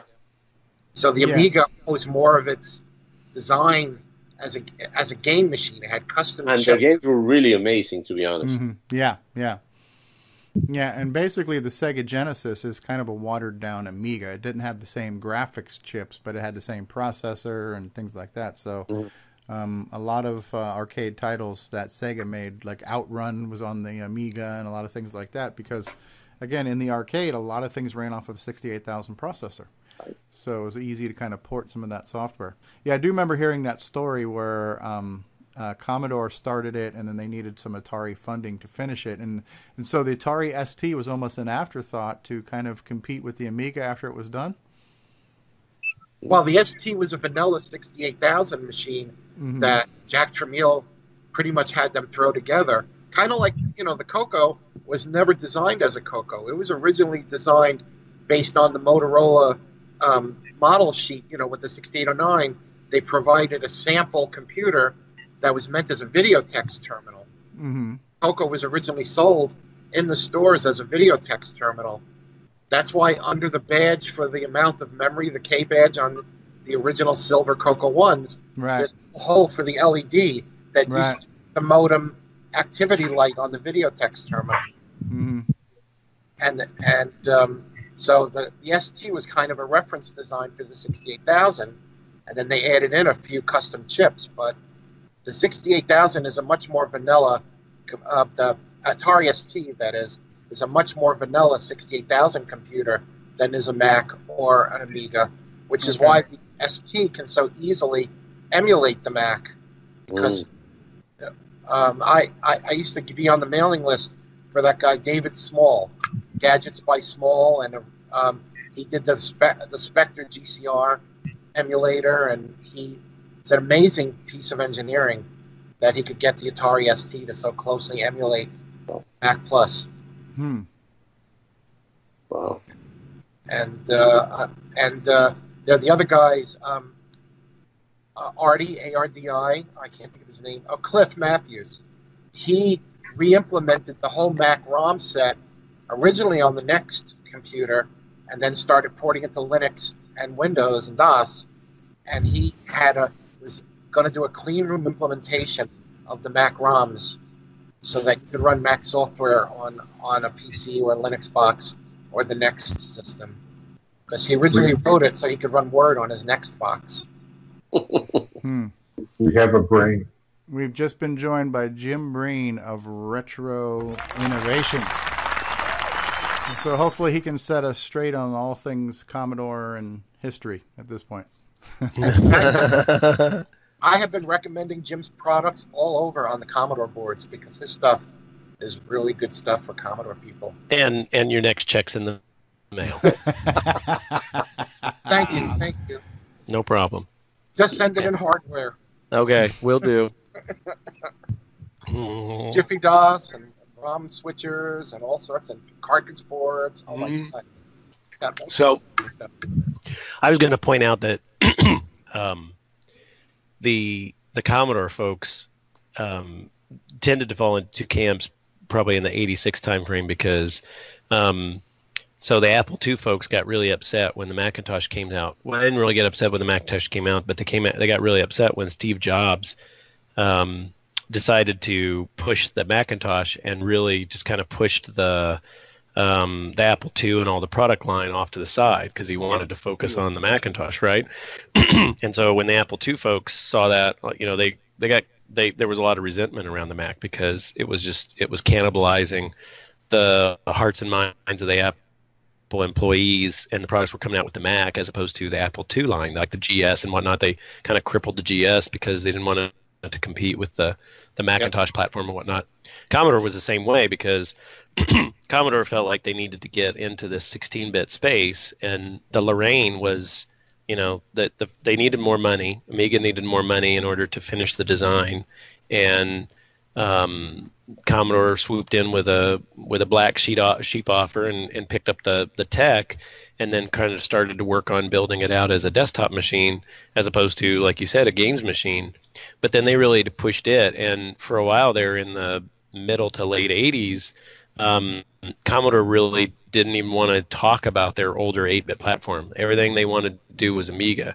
And so a bunch of the Commodore folks started out as, oh, hey, look, there's this cool new machine. And then when those folks realized that the platform, that 16-bit platform and then 32-bit platform was going to take all of the the limelight away from, or the spotlight away from the 8-bit platform, then there was the same kind of resentment. So there was a number of Commodore 8-bit or kind of classic 8-bitter resources that were very resentful of the Amiga, not just, to your point, of just people who felt like it wasn't a good desktop publishing platform. Some folks were just upset about it because the Commodore wouldn't, they didn't want to, and from a pure business standpoint, it probably makes sense. They didn't want to focus any attention on their 8-bit platform. They wanted everybody to trade their 8-bit Commodores in and get a low-end Mac. Like when the 500 came out, I think they had a deal where you could get like $200 or $300 off of a new Amiga 500 if you would send in your old Commodore 64, because they really wanted to get them out of the marketplace, and they wanted to get Amigas on everybody's desktops. Wow. So it's unfortunate that Irving Gould, who was kind of the larger shareholder of Commodore, ticked off Jack so much, because I think Jack Tramiel was really he was really the lifeblood and the reason that Commodore kind of became the largest selling platform in the home computer wars, and who knows what would have happened to Commodore and the Amiga line had Jack stayed at Commodore. But Irv ticked him off, and so he packed up right after the Plus 4 came out and moved over to Atari. And he knew, because he had background information, he knew about the Amiga purchase, or the impending Amiga purchase. In fact, he tried to put a hold on it because Atari had they had a right to refuse on the purchase of the company, because they had kind of seeded it with some initial money as a way to think about it as a new 16-bit platform, or 16-bit game platform. But Commodore ended up winning and having that. I think when Jack moved over to Atari, I think he was hoping that he could break the stranglehold that Commodore had on that contract and pull the Amiga into the Atari, and so the Amiga would have been an Atari product, not a Commodore product. That would have been interesting. Mm-hmm. I just want to acknowledge a few people in the live chat that I missed earlier too. So probably around a half hour ago, Russell Flowers said hi, everyone. So hey, Russell. So a lot of people are chatting. It's kind of hard to, even though we've got a small panel, there's actually a lot of activity because I'm streaming to Facebook and YouTube. There's a lot of chats coming in from two different places, so it's a little bit hard for me to keep on top of these live chats. So I want to say hi to Russell Flowers. And then Brian Mathern just came in on Facebook Live and said hello too, so hello, Brian. So on the panel right now, we're talking about all things retro. Ron Delvaux is with us, Al Hartman, Grant Leighty, Jason the CoCo Man, Reighard, Javier Rivera, Rivera or Riviera? Rivera, Javier Rivera, and then Jim Brain from Retro Innovations, all with us on the call. And Brian's on Facebook. And so, yeah, we're just talking about retro stuff. The conversation just leaded towards Commodore. And we were talking about the kind of the rivalries and the fanboys and the loyalties and some of the animosities that existed back then versus now. You know what? Go ahead, Ron. I was going to say it isn't much different than classic cars or cars in general. Like Ford versus Chevy versus Mopar. I'm a Mopar guy. Mopar, right? Go-kart. Yeah. All my life. So but do we have anything of Calvin peeing on another computer? Pissing on an apple, right? So, but what Jim was explaining, and I can understand how this somewhat feel of betrayal. Like, hey, we've been Apple II people, and now you've got this new, Mac, and now we're Commodore 64 128 people. Now you have this new Amiga. It almost sounds like what happens when you get a divorce, or you get a new marriage, and now there's this new sister, or there's like a new child that comes into this family, and now they're getting all the love. And hey, I was here first, I was here longer, and now this new little shit baby you got's getting all the love, and I feel left off. I mean, it's just because there is an emotional attachment. You do become loyal to a product, to a system, and you can feel that sense of betrayal. It could be very real, very emotionally real. I can understand that. Listen, when I was a kid, my dad taught me how to work on Mopar. That's what we had. And then you learn that. That's what you know. And then somebody brings over a Buick and says, can you look at this for me? And I go, no. It's all French. It's some other language. They have different gizmos in there. But this internal rivalry at Apple was purposeful. Steve Jobs segregated the Macintosh group into their own building, and they would raise a pirate flag, and they were very competitive with the Apple II division when they were getting the Lisa out, and then eventually the Macintosh. It was a very purposeful competition between the two sides of Apple. And go ahead, Javier. Oh, I was just going to say, if you guys are interested in that, you should watch this movie called Pirates of Silicon Valley. Oh, yeah. An old movie, but it's very good and it's very accurate. More accurate than the new ones from Steve Jobs, of course. Right. Woz said it wasn't that accurate, that they had combined a bunch of things. Right, but that is more accurate than the new ones. Well, better than some of the new fictionalized things. But there was something that were compressed in there. And then there's that other show, what is it called? Halt and Catch Fire is pretty good, yeah. I lived through those times. It was nothing. They really fictionalized a lot of that. Yeah. Well, it's a show. You always have to do that. But you know what? When you talk about, what you guys were just explaining, how Apple created its own divide, even with its own employees and its own culture, that seems really diabolical. But because here's the funny thing: like my wife is the most non-technical person on the planet. Despite the fact she's married to me, my wife's mother worked for Dell for years, developing the BIOS for the Optiplex line.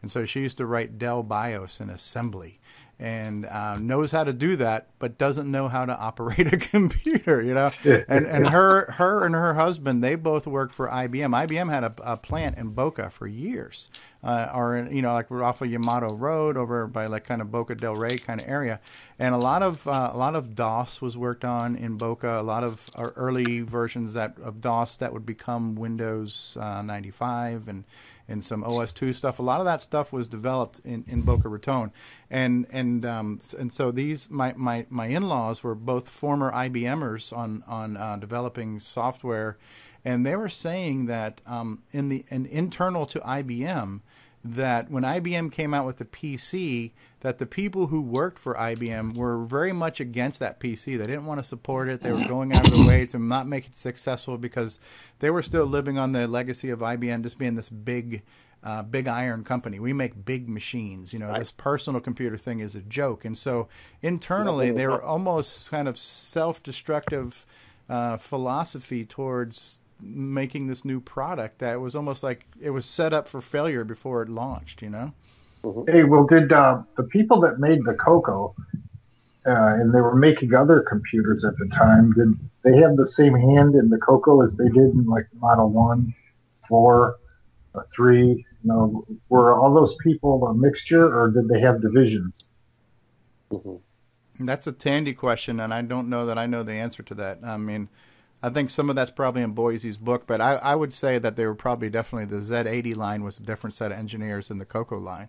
Yeah, I'm pretty sure that's true because the CoCo was made in collaboration with Motorola. It was not, I think Motorola approached Tandy with the success of the Model 1 and the Model 3 and said, we have this chip and we want to get it out there, and here's a reference design. You could base a home computer on that. And, of course, Tandy was selling the Videotex terminals, so it wasn't hard to adapt that into a home computer. It's a shame that the CoCo ended up, it didn't really stray that much further from the reference design. The reference design and the color computer 1, 2, and the 3 brought in a little bit of additional addressing modes and the MMU, but really the reference design is just all over. The DNA of the reference design is just all over the CoCo. It never really moved too much beyond that, which is unfortunate because I think there was a number of places it could go. Right. I wish we had gotten to see the deluxe CoCo. I know there were 2 boards out there, but but the deluxe CoCo, it had some more peripherals, but it didn't really change. It didn't really change the fundamental setup of the environment. At the time when the color computer, like the 2 and the 3 came out, there were a lot of different like paging systems, ability to add additional memory, ability to bank in partial memory banks, so you can have ROM and RAM and I/O and some combination of those. All the machines tended to have some flavor of that, right at that time frame, and started to move beyond their kind of initial roots. Why the deluxe color computer just added a few more bells and whistles. I think it could have been much more. I'm not sure that the reason it didn't see the light of day is because it didn't offer enough. It didn't offer quite enough to generate the necessity to bring out the new machine. I don't know, but that's just as a an theory. ex-Radio Shack employee, I think I can say with authority that they made so many missteps, so many marketing missteps. I was not at all surprised when they went out of business. They just didn't know what they were doing. I think the success of the Model 1 and the Model 3 was accidental. I don't think they could have done that on purpose if they had tried. The Model 1 at one time was one of the top-selling home computers in the country, and mostly because of all the outlets. There were more places to buy a Model 1 than you could buy a Commodore. Yeah, there were people that basically said that everything that Radio Shack did that was successful was because it was still riding the wave of Charles Tandy's original vision, and once he was gone, it was just really going to be all downhill from there. Did Charles Tandy have a son? Yeah. And did he run it? Because that's what happens sometimes. The son takes over, and then Yeah, but those died. So Charles Tandy was kind of like the Steve Jobs of them, and once you lose that vision, there was just nobody else that had it. Oh, so Brian just gave us a little bit of a little backstory here too. He says, I still have my CoCo 2, which has 64K extended basic. The computer I got in Christmas '84 while I was in 8th grade taking computer literacy class, where we learned on the same model, except at school it was 16K color basic. So that's kind of cool. Yeah, I don't know of too many schools that had color computers in the school. I think a proud moment for me was I went to a school in Miami called Norland. In my junior high school, when I was in junior high, it was all Apple IIs. And by the time I got to high school, what had happened was they had replaced, like I think in my last year of high school, they had replaced all of the Apples in the computer classes with CoCo 2s. And so the computer teachers actually asked me to come back and kind of be this, alumnist and this kind of evangelicist for the CoCo. So I was showing them what you could do with the CoCo. I was showing them some of the demos from the Rainbow magazine and things like that, and they were like really blown away. And that was so cool for me to say, yeah, listen, man, all those years you guys were working on those crappy Apple IIs. Now here's what a real computer can do for you. So, Hey. So. Yeah, that was kind of a cool moment. So Brian says, and we were learning color logo instead of basic. Yeah, that logo was an educational language, right, to help make it easy for people to learn how to use a computer, sort of, right? Very popular back then. Yeah.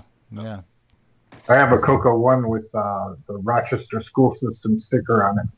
So that came from a classroom somewhere in Rochester. Yeah.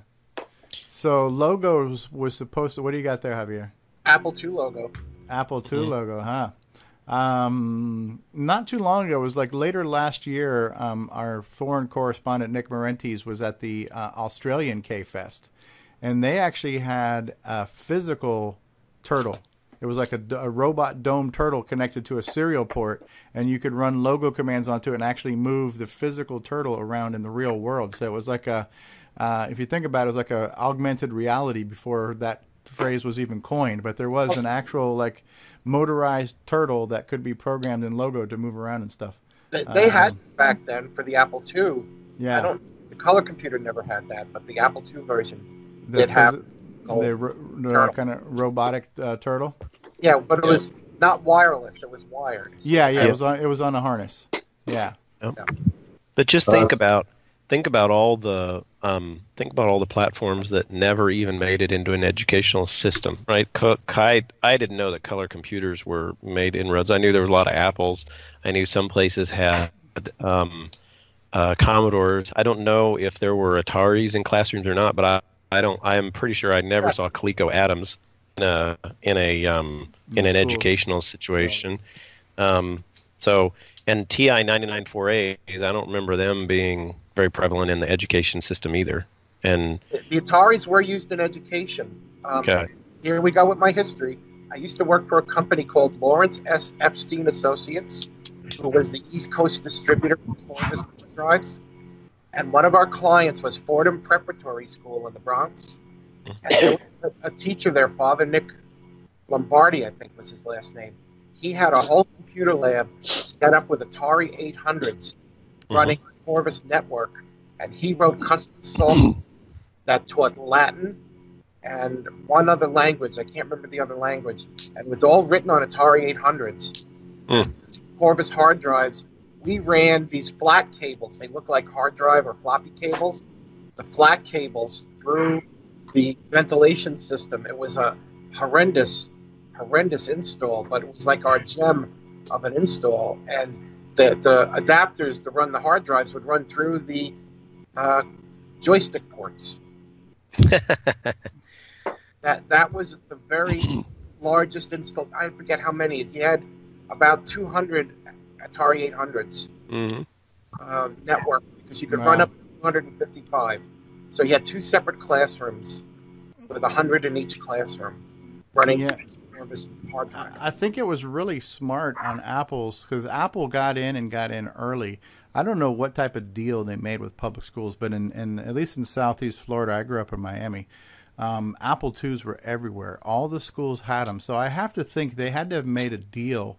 And I don't know if they were given away at cost or close to cost, but they were, number one, they were getting a lot of units sold and delivered and out in the wild. But number two, the which was brilliant, is that a lot of kids would then say to their parents, hey, you got to buy me an Apple II because I'm doing a computer class. Right, and, that's right. And in order for me to work on this floppy disk here and work on this program and do my homework, I need an Apple computer to do that. So if they did give it away, they probably sold at least 10 to 20% of those units to kids whose parents had the cash to get them an Apple II with disk at home to work on this, you know.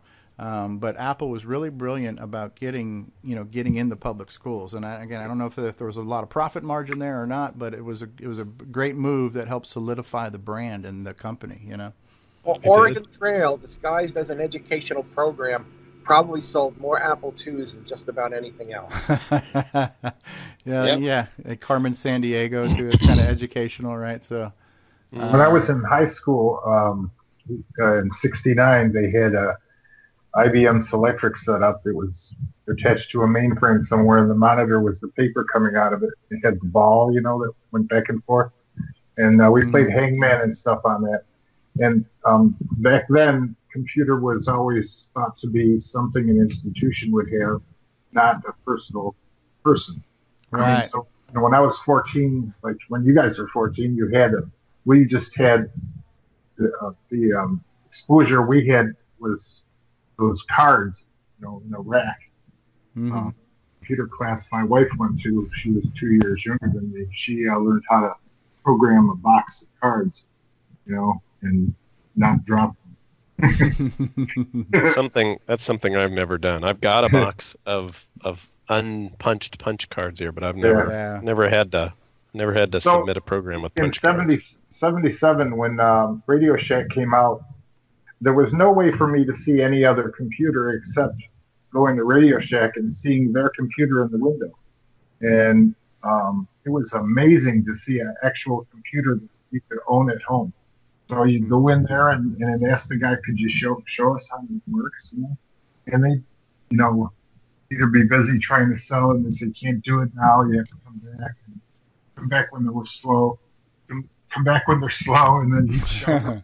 And he's having to read the manual because he don't even know well, I think that's one thing that really worked. And maybe you have the worst case there, but I was really lucky. I was a 12-year-old snot-nosed kid, and I got interested in computers, and they actually let me hang out in the store. And I don't know if it was deliberate or not, but what happened was, number one, I ended up becoming a customer.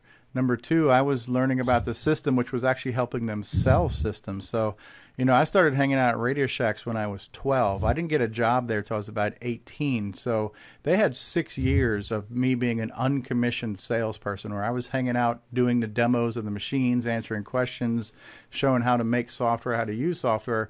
And so by them letting me hang out there in the store, I helped sell a lot of systems.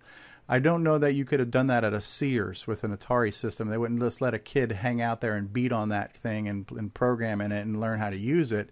Most of these other systems like Atari and Commodore, they were sold through like retail department stores. And I don't think you could have hung out there and beat on the machine and learned it like I was lucky to learn it and have this. I kind of grew this affection for the computers. And I became very loyal to Tandy and Radio Shack because they literally were like my daycare. When I got after school, I went to Radio Shack and hung out and just played on computers. So it was a different time. Yeah, they also weren't worried about you breaking it, I don't think.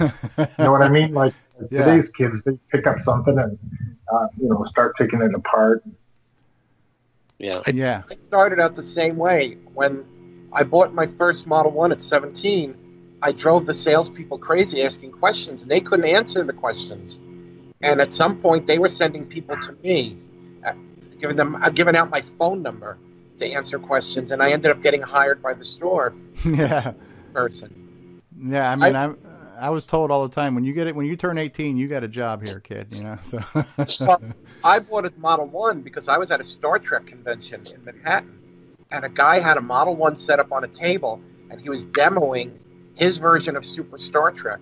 And he was selling his version of the game.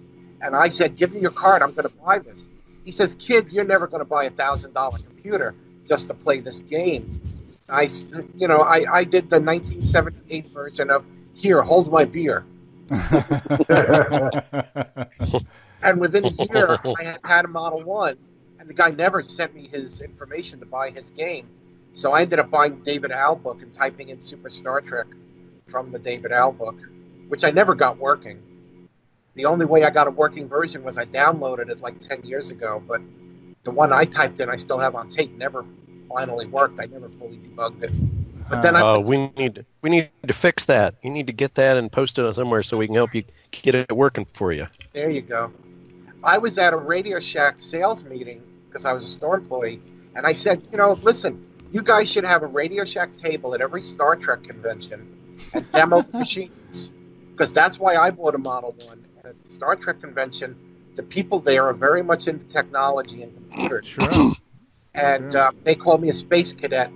And Live long and prosper. Right. That was an example of Tandy's, or at least that particular regional manager's savvy in marketing. Mm-hmm. Yeah.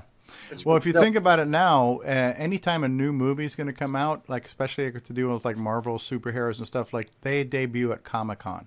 They know now that these geek conventions are a way to this is where you want to premiere things because these are the fans, right? The geeks are the fans. So all these panels and all these movie premieres and stuff, they happen at Comic-Con now. They didn't have that vision back then to do something like a Star Trek convention to promote it because that's your demographic right there. If you're into, like you say, if you're into Star Trek, you're going to be into computers. And you're a college kid with some disposable income. Yeah. And you can dual purpose the computer to write your reports and do, whatever. Yeah. I ended up buying it for games when it was not a gaming computer. The Model 1 was far from a gaming computer, although it can play some nice games. I've got some ads that say it's got amazing fast action graphics. I should play one of those Radio Shack commercials. Yeah, that wouldn't be my first thought when I thought of a Model 1. My sister turned over a Galaxy Invasion at least 10 times on my Model 1. Wow. Which was like Galaxian on the Model 1. It's impressive how people ended up with certain allegiances to certain environments or communities depending solely upon how they entered the market, right? Because a lot of people probably became Atari fanatics because their first machine was an Atari VCS, and then when they wanted a home computer, they went and bought an Atari because that was their first kind of thought process. And then there were some of us who had a need for a computer, and there was a point where, save the Timex Sinclair, which was available at like $99, the cheapest home computer you could buy was probably the Commodore VIC-20. And so some folks entered the communities that way, and so then became Commodore folks. Wow. Folks who started at the color computer probably ended up, they were at Radio Shack all the time, and there was the $199 or $249 color computer, and they entered that way. We never got them here in the United States, except in a I can't use that word, in a butchered version. The ZX Spectrum was one of the biggest selling computers. It was. It was. Yeah, but it never showed up. But that time, the Timex Sinclair was kind of... The Timex Sinclair ended up being kind of the Yugo of computers, right? I mean, it was an Edsel. Yeah, well, you would get a ZX... Well, the Timex 1000, the same thing as the Yeah. You'd get them for free if you went to go to a seminar. Yeah, that's right. Something. I mean, all these computers we've been using. They make great monitor stands. Yeah, they do. Or doorstops. How many of you guys' parents are computer literate today? My mother's 86, and she's on Facebook. She never was interested in my color computers or when I went to the IBMs, and stuff. And all those years, she never looked at it. I told her about the internet and stuff. Yeah, not interested. My dad was into it some, or he passed away in '92. But my mother is now calling me saying she's, guess what? Yeah. There's a couple of Italians that I didn't know that were Italians. And she's telling me all this new stuff. That's wonderful. And sometimes she'll say, "How come you don't respond to Mom? Mom sends you a message and you don't respond." Jeez. Listen, Mom, I've unfollowed you. Really? When she calls me, she goes, "The internet's down. What am I supposed to do?" I said, "Watch TV. I'm tired of TV. I want to be on the internet. Can you come and fix it?" I go, "Yeah, I'll come. I'll be right there." I come there. She's already got it working. And she's awesome. Doing stuff. Yeah. The main computer use is not age, it's fear. If you can get fear and you just learn, get there. It's just that's what I tell people. But I gotta tell you, when I joined into the Apple II group in Facebook, I was under the impression that, like you just say, if you come from a certain computer, you stay in that computer. Mm-hmm. So I was expecting that all these guys in the group, they use Macintosh nowadays, just like I did. I moved to Macintosh from Apple II. and most of them were just IBM PC guys or Windows guys, and I was really surprised. And I had some arguments with people, and I asked them, "Why you guys are like this? I thought you were going to be in Apple II. I'm sorry, Macintosh." And they say, no, because Apple II was like terminal, and the normal thing to go from an Apple II is to another computer with terminal, and Macintosh never had a terminal. So these guys went to PC because it had a terminal. Oh, like a command prompt, right? That's funny. So Macintosh didn't have was shocking.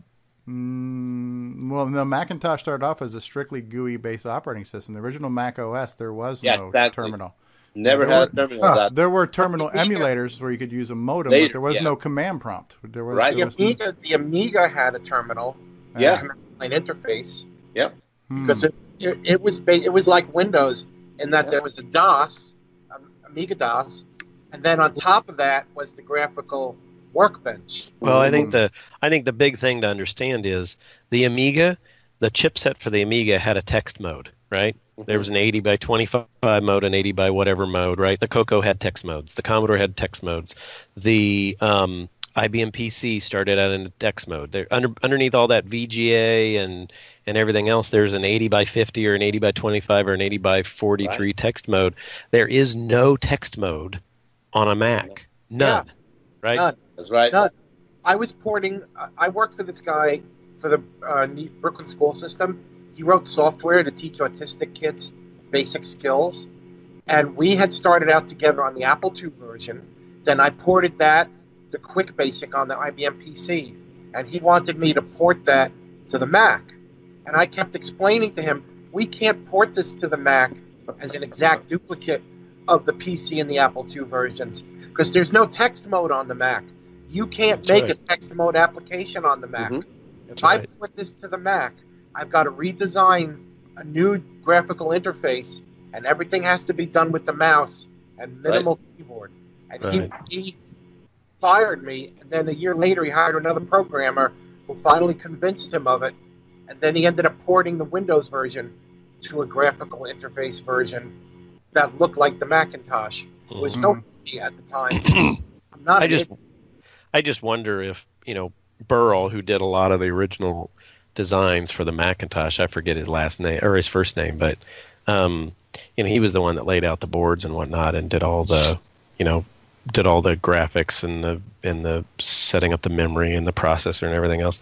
I just wonder if they originally had a text mode, an actual honest to goodness text mode designed into the board. Jobs came in and said, because Jobs wanted everything that didn't have to be in the machine out, right? Expansion slots, you don't need expansion slots. No, you don't need fans. Openings in the case, you don't need those. Get rid of those. And I just wonder if that was one of the things because Burrell came from the Apple II side, and so he would have probably put a text mode in there to say, well, if I need some debugging or I want to use a terminal or something, maybe I need to put a text mode in it. I just wonder if Job came in one day and we're like, what's this stuff? Well, it's to do a text. This thing will never need text. Get rid of it. I don't think the Mac even had a monitor like the Apple II had. No. Yeah. Well, no. I mean, it was easiest, I'm sure, for them when they were done to put it in it was just a dot addressable chunk of memory, right? It was the screen. The big difference was the square pixels. It was. The best thing I can think of when I was growing up, or whatever, and we saw the Macintosh, was down the road when they made aquariums on them. It was cool. Yeah. But the Lisa did not have square pixels. No, it didn't. When they sold Macintosh XL kits to upgrade a Lisa, one of the things they did was change the video board so that the Lisa had square pixels. Right. Because remember, what made really big the Macintosh was, first of all, the ease of use, and second, that it was very pointed towards the design group. And designers need to be able to do what you see is what you get. And the only way to do that was with square pixels. So the square pixels will be the same as a dot in a printed place, Yes. Per inch. So that was a big win. Some people didn't understand that because they were used to normal, text mode and all that. But when you see it And then when you the paper next to the monitor, it was a big deal to be able to see it really the same. Yeah, that WYSIWYG you're talking about. I remember the Mac 2 when it came out. We had a Mac 2 system with a big CRT. And it was big enough where I could have 2 pages side by side. Right. And I could literally hold up an 8.5 by 11 in front of the monitor, and the light would shine through, and what I printed matched exactly what was on that screen. Yeah. So the dots per inch on the monitor versus the dots per inch on the paper, it was true WYSIWYG. What you see is what you get. As far as what's on the screen what you see on the screen is literally what it's going to look like on the paper. And it took a lot of time for other computers to do the same thing, because the PC that was the one that followed still had the long pixels because of the resolution. Yeah. And you didn't want to do it like 512 by 512 like Macintosh did. Yeah, oblong resolution. In the CoCo days, people would do newsletters using CoCoMax because it had all the fonts. I did. Yeah. Well, the print shop also had a lot of nice fonts, and actually got. Yeah, there was the print shop clone newsroom. Well, and you could do what you see is what you get on the. I mean, just because you didn't have square dots, what didn't mean that you couldn't reproduce on the printer what was exactly on the screen. It just needed to scale. I mean, it could be done. It was just square dots made it so much easier to do all the calculations, right? Because you knew if you drew a circle and you put 200 pixels on the right and 200 pixels down, you knew you had a circle. Every other machine, you had an ellipse. Mm-hmm. Yeah. Right. I'll tell you, one of the products that I wish Steve had finished, and I could never talk Stuart into doing it. He went off on a crazy tangent, doing a car sign designer that did those baby on board signs. Bunch of fonts. Was doing a CoCo, using the CoCo graphics designer engine that Jeff Street, our programmer, had written to do a what you see is what you get word processor that was Mac-like on the CoCo. I know a couple other people did it later, but I wanted Zebra to get there first. And Stuart just decided the car sign designer was more important. And of course, he wanted to do it for every platform at once. So he ended up doing it for Apple II, Commodore, CoCo, and never did get them all done in time. By the time he got them all done, the whole fad of the baby on board signs was gone. I have a box in my storage room full of thousands of those yellow signs and suction cups. Hey, I just want to let's get ready to take a quick pause here for a break, and let's decide if we want to keep going. Which I'm okay to keep going if you want, but we've been doing this for about 2 hours now. I definitely want to take a quick break. I think I'm gonna bow out. Okay, all right, Ron Delvaux, thanks for being here. But I want to go back and just finish looking at a few messages that had appeared in the live chat earlier. So Brian Mathern was when he was talking about logo and the computers in his classroom. He did say that because we talked about it was Atari in the classroom. He said that at his school there was maybe 1 or 2 Atari XLs, and then there was a computer science lab next to that had a couple of Model 3s, and then some schools in New Orleans actually had C64s in the classrooms at the time, which I am not familiar with too many schools having C64s. Now, somebody else who was watching on Twitch, because I'm multi-streaming to everywhere right now. He told me that, hey, I should tell you that you're in follow-only mode. And I'm not even sure what that means on Twitch. But does that mean you can't... I don't know what follow-only mode means on Twitch. But thanks for letting me know, Nudge the Puppy. But I don't exactly know what that means. And then Brian was talking about the Vectrex in 1982 and the CoCo in 1984. 2600 Junior in 86 was my entrance into computers and video games. All right, so we're getting some more sharing there of some of those systems. So that's kind of cool. All right, so we've been at this now for 2 hours and 20 minutes, and this is cool. I love talking about this kind of stuff, but we're going to take a quick break. We'll see if we have any more to talk about, or maybe some parting thoughts and closing thoughts, and then we'll be back and then either continue or wrap it up. So hold on, folks. CoCoTALK After Dark. CoCoTALK After Dark.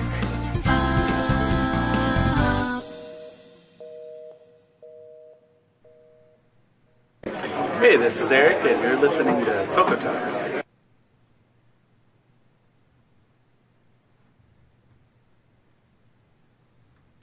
Don't tell me my commercials have screwed up again, dude. This happened to me earlier today. Dude, I don't know what's going on with that. So screw the commercials. That has happened twice already, and I don't know why. Embrace the darkness. Embrace the darkness of no I'll commercials. just go to the old switcheroo format. It's okay. Yeah, right. So, you could also get yourself a coffee mug like this with a. It's kind of screwed up. I don't know what's going on. So whatever. We're done with It's commercials. a demo of the new CoCo game, A Black Cat in a Cave. A black cat in a cave. And After Dark. Right. After Dark, the new Colossal Cave Adventure. Right. So Ken says that he had Commodore 64s. Your brother Ken, Jason. Right. We had Commodore 64s in the computer lab, and he's a few years older than I am. And then later on, after he was gone, they started to replace the Commodore 64s with Mac Classics on a network. Most of the Macs did not have hard drives, and there was an SE that had a hard drive in it that you could save to on the network. And that's what we had in the computer lab. At the one school I was at, and then we also had some different Apple IIs in the library. We had Commodores in the junior high for the computer lab. Right, and the other thing was that there was some kind of interface there where every four they were in rows of four, so 4 computers would have to share a floppy drive. Yep, that was a program from a company called Skiles Electric Works. And, well, there's some other ones. Commodore actually produced a thing. Handic made it, and Commodore rebranded it. It was called the VIC switch. It would allow you to share share one drive among multiple computers. Because the drives were, that's the problem with the Ataris. Used a pretty simple pseudo-intelligent drive. CoCo's had the FD501 card or whatnot, so it was kind of a cartridge-based floppy drive system. The Commodore had an entire other computer that ran inside the disk drive. So when you were buying a computer and a disk drive, you were really buying 2 computers because the Commodore had an entire 6502, 2K of RAM, 16K of ROM system built into it. So it was the equivalent of a VIC-20 without the video running on the disk drive, and that's all it did. But at the time, right? I mean, a computer system motherboard was probably $125. So you had to build that into the cost, and so therefore schools were like, well, we can't do this, right? We'll have to share a drive. We need the computers because we need the keyboards and the video cards, but the disk drives we could share. At least it was better than cassette tapes, right? Because cassette tapes would have taken forever to load your stuff. The other thing about the Commodore disk drives is they stayed pretty compatible across the whole line, because the original Commodore PETs used a disk drive that you could use on a Commodore 64 or a VIC-20 because it used the same connector. Not the PETs. The PETs used the IEEE connector. The other ones used a serial connector. Oh, I thought the user port worked with the later drive, with the early. No, Commodore used the same 12 24 pin edge connector, but it's not the same. Oh, I'm it's sorry. Not the same protocol. No, but they did do that. I mean, they did. So, that was the thing, right? That was so people may know Chuck Peddle, who designed he was one of the folks who designed the 6502 microprocessor, and he came from Motorola. And the reason, so it's unfortunate that, we have this big rivalry between the 65XX crowd and the 68XX crowd, because they originally were all one crowd. Motorola came out with the 6800, and a bunch of the designers said, yeah, it's a great CPU. Can we get it cost reduced? Can we get it down in cost? Because we really want to get this out to everybody. And Motorola's like, no, we want to sell it for like $100 a chip or whatever. And so there was a bunch of them, and they were like, yeah, we're done with this. We're going to go off somewhere else. And they got picked up by Moz Technology, and they were like, we want to put out a microprocessor like the 6800, and we want to do it like $25 a chip. And so that's what that's the whole claim to fame for Moz, was they were going to build the chip, and that's the reason it's in the Apple II and the Atari and the Commodore and whatnot, is because it was a lot cheaper than the 6800. But the Apple could use both the 6502 and a 6800. 6800, that's right, because at the time, I think Woz may have even started out with the 6800, but then he got the samples of the 6502, and at the end, when they were trying to figure out how to sell the unit, he was doing, Woz did the whole calculations, and he's like, hey, I got to sell my bus anyway, right? And how many more Apple Ones or Apple Twos or whatever at the time they were doing that? How many more can we sell if we buy 6502 chips as opposed to 6800s? And the answer is probably a bunch, because the CPU was considerably cheaper. But anyway, Petal was designed, and when he came over to Moz, they did the Chem 1, and then he's like, hey, Jack, I could make a whole computer system. And Jack's like, well, go for it. And that's where the PET came from, right? But then people were like, well, the PET's not that useful without a disk drive. And so Chuck went over and he built another whole system into the disk drive. And Jack the story goes that he was just so mad at Chuck Petal because he had created this monstrosity for a disk drive. The Dual was the 2040 disk drive. It was two big, huge, it's a boat anchor. I mean, it literally is a boat anchor.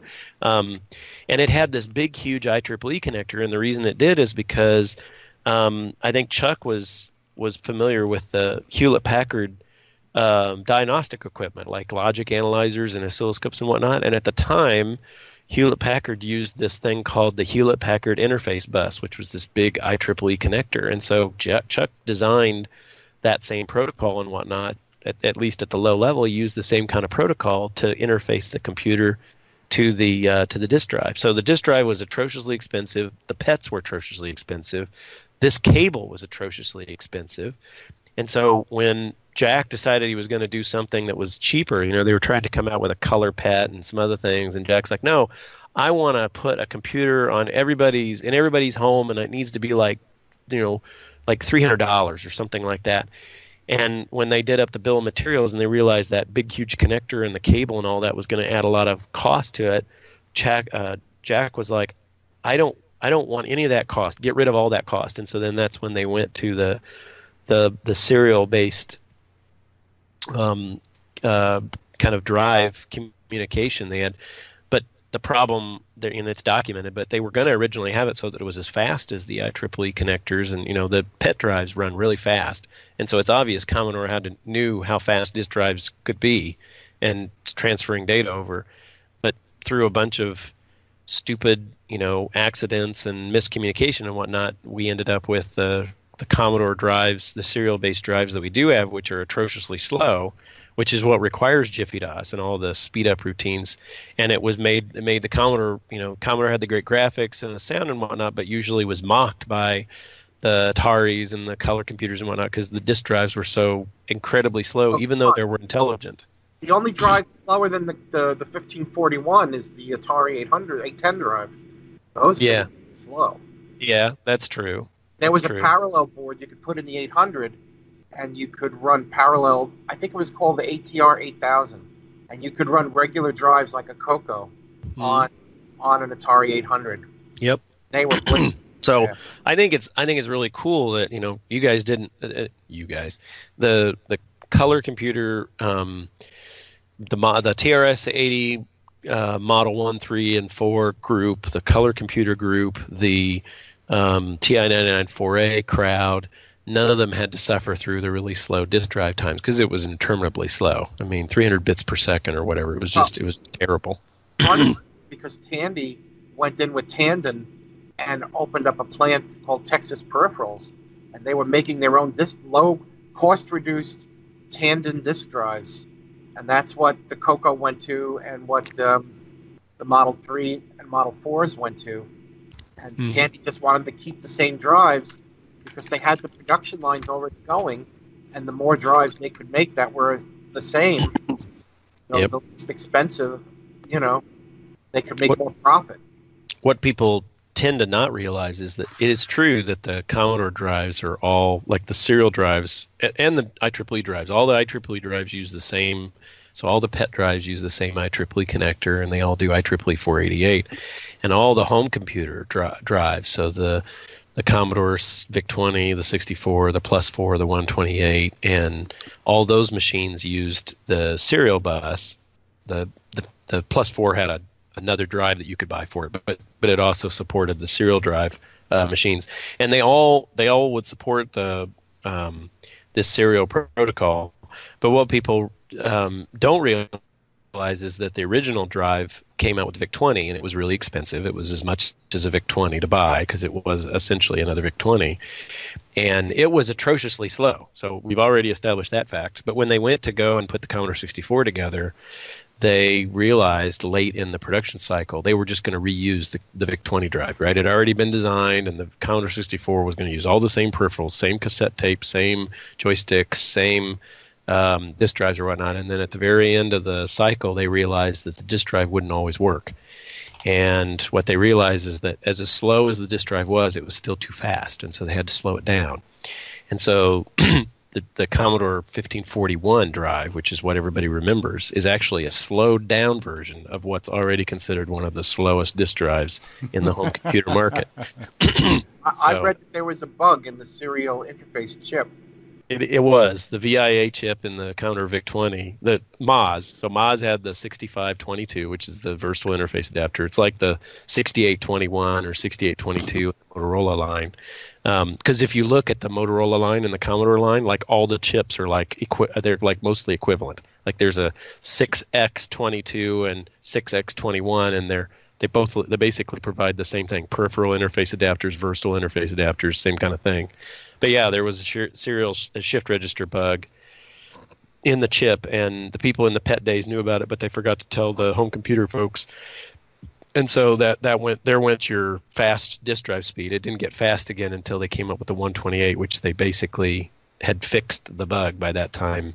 But I just think it's funny that the VIC-20 had a disk drive that was already very slow, and then when they went to Commodore 64, they had to slow it down even further because it was flaking out some of the time loading files. Wow. Yeah, I bought the Jiffy DOS ROM for my 64. A local guy here sold me a 64 and a 64C. So I just learned this new terminology, a bread bin 64, which is the original brown. That's right, a bread bin. 64. Bread bin, that was the old style machine, and then the sloped case was the new style machine. But yeah. Those are the one of each. Those are the terms. So. And I put the Jiffy DOS in the 64. Boy, does that make a huge difference. It does. It brings it up to. I still don't think that. I think the CoCo, because I hear Curtis talk a lot about how many mega reads or what kind of mega read speed that there is in OS 9 and whatnot. I still think that having a parallel interface and basically direct computer access to the disk drive controller gives systems like the Tandy and the TI, the Texas Instruments. It gives those machines a considerable advantage over the Atari and the Commodore machines. So, yeah, the Atari ST and the Amiga both used mostly standard disk drives. There are minor differences on the Amiga and the ST disk change signal. But yeah, and they had really fast data paths to those disk drives and whatnot, which it's great. I mean, people by that time everybody had learned by that time that people people wanted disk drives, and people wanted to not have to go get coffee and take a shower while they waited for their game to load. And people expected disk drives to be faster than their tape drives. Yeah, yeah. That was the thing for me on the color computer. I started on cassette, and it took a while to save. It took a while to load. And so the floppy drive was like mass storage and high-speed storage, compared to cassette. Hey, Nick, or what's the CoCo Flash back in those days? Yeah. Nick Marentes has joined us from Australia. G'day, Nick. G'day, yeah. I noticed the talk here is very technical, so I might leave. Don't leave. I've got something here for you, Nick. Far away. Got lots of technical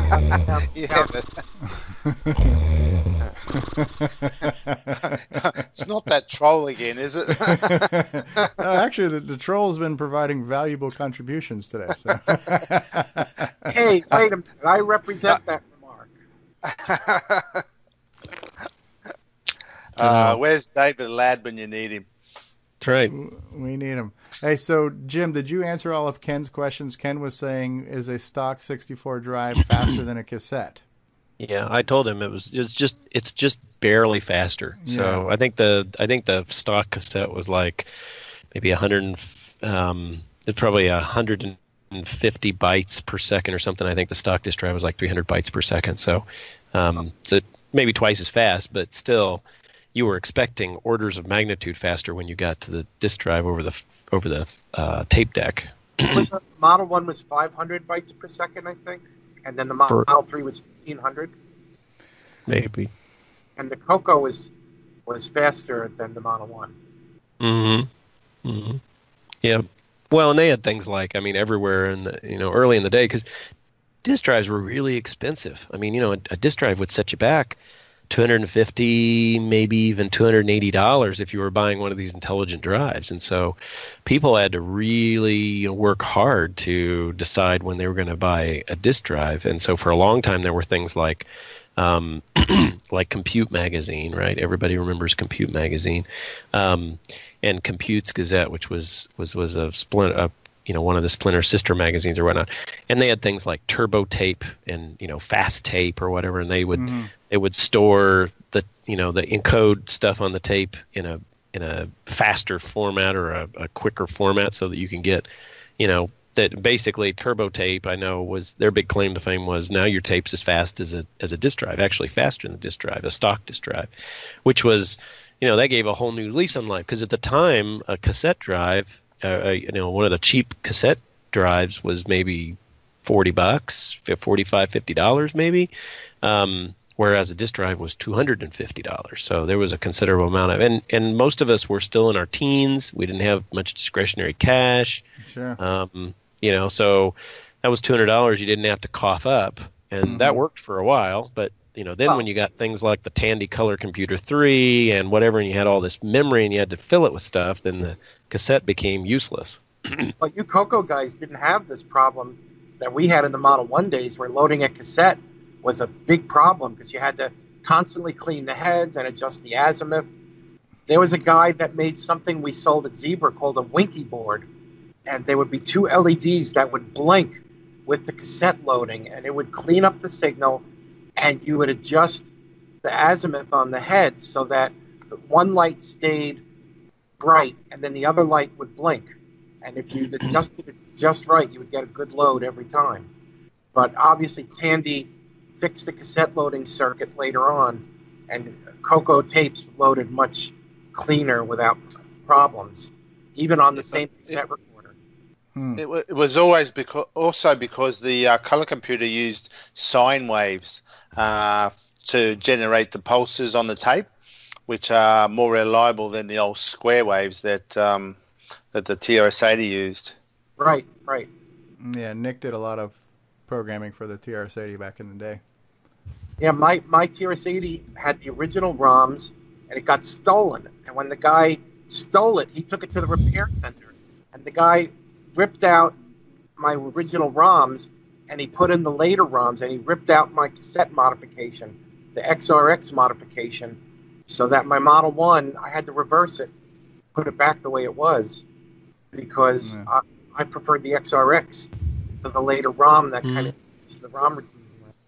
And Jason's going to give us cool. It's cool that, now it's, let's see, a lot of these machines came out in 1980, 90, 00, 10, so we're almost 40 years in to the home computer kind of revolution, and there's a lot of passion, significant amount of passion for all the platforms. The ZX Spectrum's got a huge following, MSX got a huge following, TI's got a huge following, Tandy's got a huge following, both the 6809 and the Z80 models. The K-Pro. Nick is on the line. You can't say Z. You have to say Z. That's right, Z. Z. That's right, ZX80 or ZX81. People are still crazy about the ZX80s and the ZX81s. There's a guy. It's impressive. I mean, it did a lot with a little, right? So part of it is, and I saw just the other day there was an interview with a lady who is going to be building a new, classic, kind of a contemporary classic platform, and one of the quotes she had in the commentary was that she felt like the constraints that were imposed by the platforms were what spurred people's creativity. So the fact that you didn't have access to everything that you might want, and so you had to kind of force the limited hardware to do what you wanted it to do was part of the whole creative genius. Steve Bjork is emblematic of that. He squeezed stuff out of that system it was never designed to do. Right. Well, yeah, that's right. And of course, they got the Apple, you got Kansas Fest, right? It comes up here not too long in the future. It's a whole week-long thing for the Apple II folks. And Color Computers got two big shows per year. One in the spring and one here coming up late fall, early winter. Commodore's got like 3 or 4 coming through the year. TI's got one, or maybe more than one. There's a guy in England, Tynemouth Software. He made a reproduction board of the ZX80, so you can build a whole new ZX80 with, and it's all TTL. It's not no ULA, nothing. It's all TTL. Build a ZX80. Run the ZX81 ROM on it, but it doesn't have the slow mode. So it's basically a ZX80, but it's not quite the ZX81. I just think that's cool, though. I mean, regardless of what all the particulars are, I think it's impressive that it's 38 years on, or maybe 40, depending on when you start the clock. And there's people who are still as passionate about the platforms today as we were when we were, significantly younger than we are now. There's the Commodore 64 Reloaded. Jens is building. That's an amazing system. That's why I've been saying for years, I wish someone would just clone a CoCo. Get started on it doesn't have to have all the features all at once, but get a platform that can be built on over time and revised. Yeah, we've actually got 3 of them now. Yeah. But those are PGA clones. They're not like this Tynemouth ZX80. Oh, I see what you're saying. Yeah, like a hardware clone. Clone a CoCo that you can take the old broken CoCo, transfer the parts over, but it has the VGA built in. Maybe it has stereo sound. Maybe it has a few little upgrades. But the problem with the other systems, they're all in progress. They're not done. The Mr. CoCo, the FPGA CoCos, all of those are wonderful, but they're not complete yet. They're still in development. There are still bugs. There's still incompatibilities. Everybody's working hard on them, but it's not the same as someone just cloning an actual CoCo that's already been mostly debugged and developed. I mean, that's just me. I would love a whole computer that would just go into my CoCo 3 case to replace the logic board, like this Commodore 64 Reloaded can upgrade a Commodore 64 or it's and there's even an Amiga 1000 clone out there where you can build this logic board and put it into your 1000 case, and it adds the AGA graphics and all the new stuff. An old 1000 case. I love my 1000. It's great, but it's expensive as hell to upgrade it, to add anything to make it, modern. So how hard is that to do? I mean, does it make sense financially to try to reproduce the CoCo motherboard, knowing how big it costs to make a PCB and everything? Well, I mean, you can see on eBay every so often those educational kits come up where it's a totally disassembled CoCo. You're supposed to take an electronics class, and part of the class was building the CoCo, and you'd solder all the components up. If someone grabbed one of those boards and had a board service scan that board, you would have an exact duplicate CoCo 2 board. I can't imagine anyone who owns the Tandy IP would care if someone were building current, boards with the CoCo, based on the CoCo 2. Maybe they would. I don't really know who owns the Tandy IP anymore. It was AST, and then I think Sony bought AST, and then they put it on the shelf. So I don't really know who owns the IP for the CoCo anymore. The thing is, it's not hard to find a CoCo 1 or a CoCo 2 computer on eBay anyway, fairly cheaply, and a lot cheaper than if another board was made. A CoCo 3 would be better to clone. Yes. Not a CoCo 1 and 2. But, like the problems with CoCos are the keyboards are failing right and left. And you have to buy an expensive adapter to put a keyboard on a CoCo if you're not going to find an original keyboard. There was that guy on the list, on the CoCo list, who was working on getting membranes made up, but I don't know whatever happened to that. Yeah, well, well, I don't know that the PS2 adapter is all that expensive. I actually haven't tried to price it out, but Cloud9, like $50 or so. Okay, yeah. So Cloud9 has come up with a kit to replace the membrane with switches. So now you can turn a CoCo keyboard into a mechanical keyboard. And I think that's roughly $80 for that kit. The numbers on the membranes, I think I remember hearing at some point in time there's going to be about $60 each to get these membranes made, which is not necessarily cheap. And so an $85 mechanical keyboard replacement compared to a $60 membrane is not a terrible leap in price for an actual upgrade.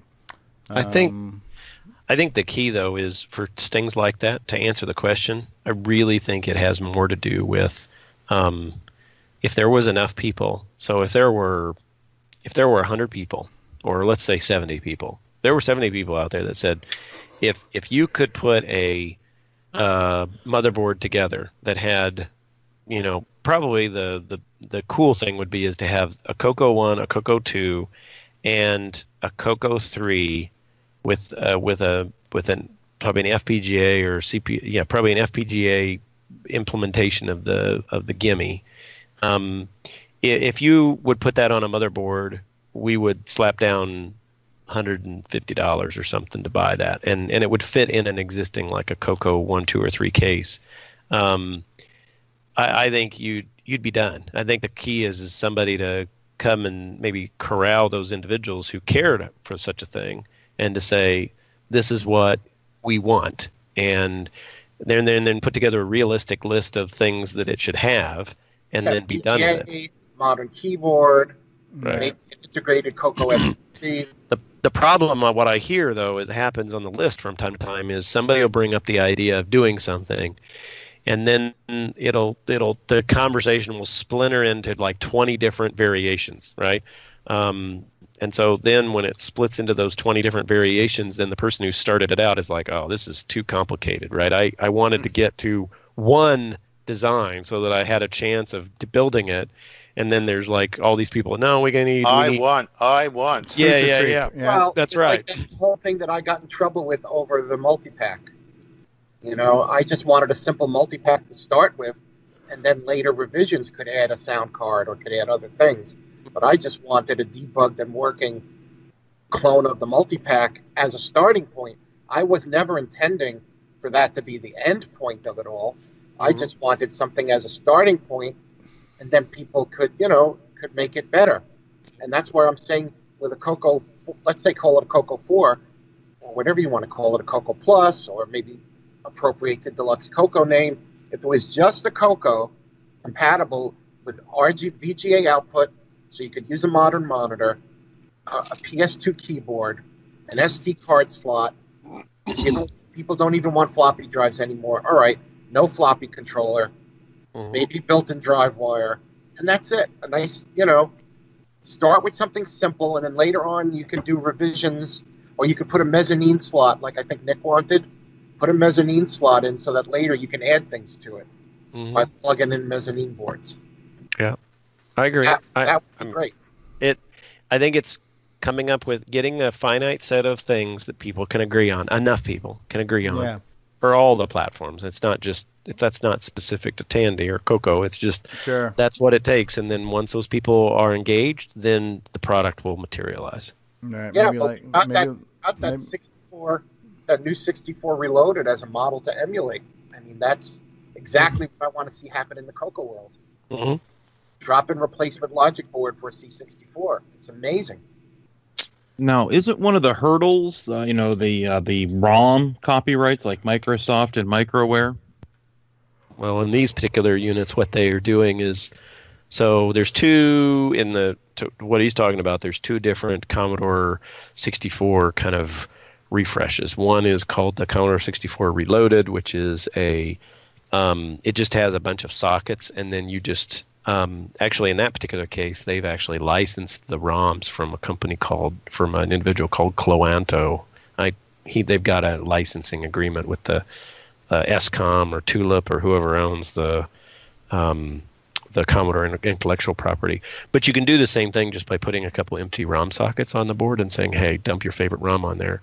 The other board is called the C64 Ultimate, which is an FPGA board, but it's sized to fit a Commodore 64 case, and it's got all the same kind of I/O ports on the back. It, I believe, has they've again just licensed the ROM, but you could do like people do with MAME and says, hey, if you have a legitimate copy of the ROM, then you can just load it in via this mechanism, and then people could just get the ROMs themselves, however they feel appropriate to grab them. Well, yeah, with the original Amiga emulators or certain emulators back in the day, the Mac emulators, you'd get software that would let you dump the ROM to a file, you'd transfer it over a serial cable, and then you could put it in the emulator. Mm-hmm.